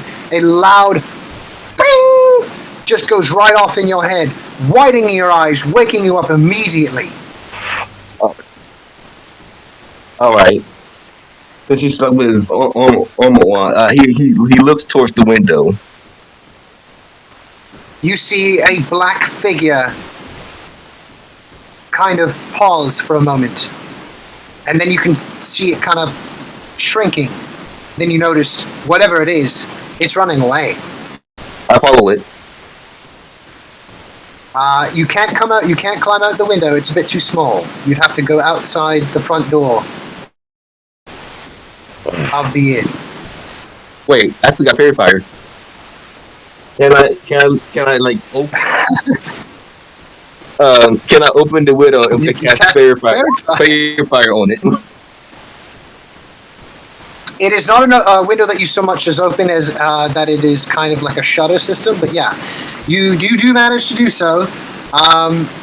It's maybe about 40 feet away. I mean, it hasn't really gotten that very far from digging, but yeah, you do it. And each object in a 20-foot cube, nice, is outlined in... Okay, so what color would you like to outline the creature?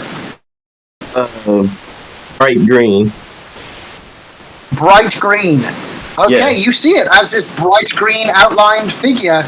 It definitely seems to be taking on the characteristics of what Legis has told you.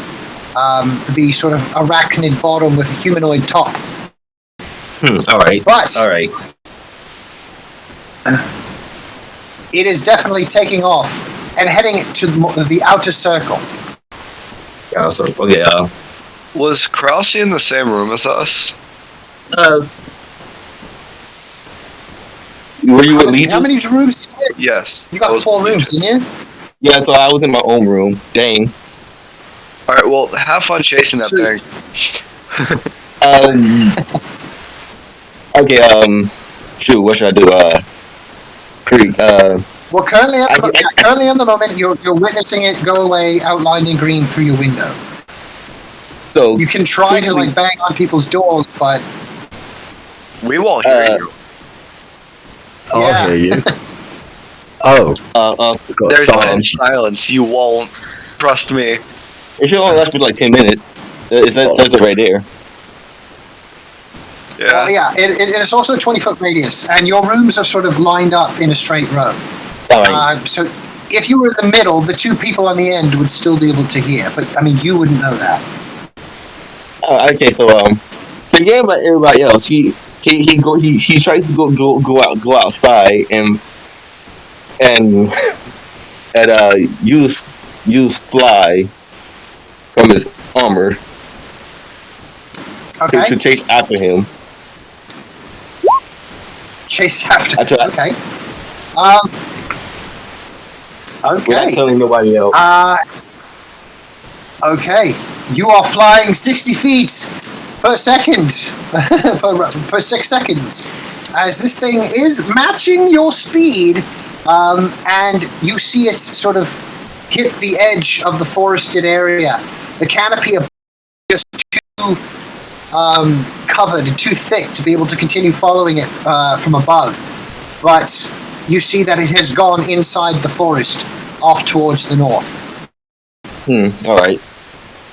You could. How much- Continue. Sorry, carry on. What you mate. say? Carry on first.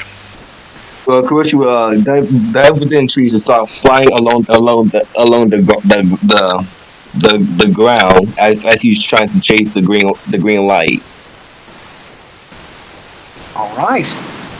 As you begin to chase the green light, you are following it. You seem to be doing a quite good distance, and it's matching your speed almost every step of the way. This Can I continues dash? on for about. And I dash as an action while I'm chasing him, while I'm flying. He's probably doing the same Well, thing. mate. yeah. Both of you are kind of matching each other's speed. All right. However, and this continues as you're following the green outline, and this follow continues for about 5 or 10 minutes as you've taken off and have just gone flying through the forest, and then all of a sudden, the green outline just it's gone. You say that he was still like 6 away from me, right? He's 60 feet away, and he's matching your 60-foot dash. I like to cast fairy fire around the area of like in front of the full 60 feet in front of me, to see if he like still there, but like my favorite part just turned off or something. All right. Yeah, you cast it a few times. You cast it. Ooh, it is a first level spell, so okay. So do mark that slot off. You do cast it, and other than a couple of squirrels, a few birds, maybe a snake or two, there doesn't seem to be that big creature anymore. However, where you are, as you sort of fly up to get a better sense of where you are, slightly to the north of you is an incredibly huge giant boulder. He goes investigates the boulder. It's a big giant boulder. Yeah, but there might be like some sort of hidden.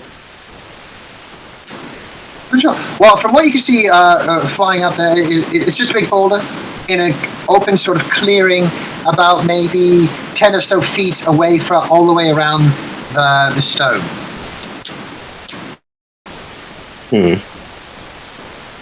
Can I go down to the ground and observe it from my ground level to like see if like is there like any other special industries that the interest the road might be hiding? You can. It is dark though, so if you can't see in the dark, I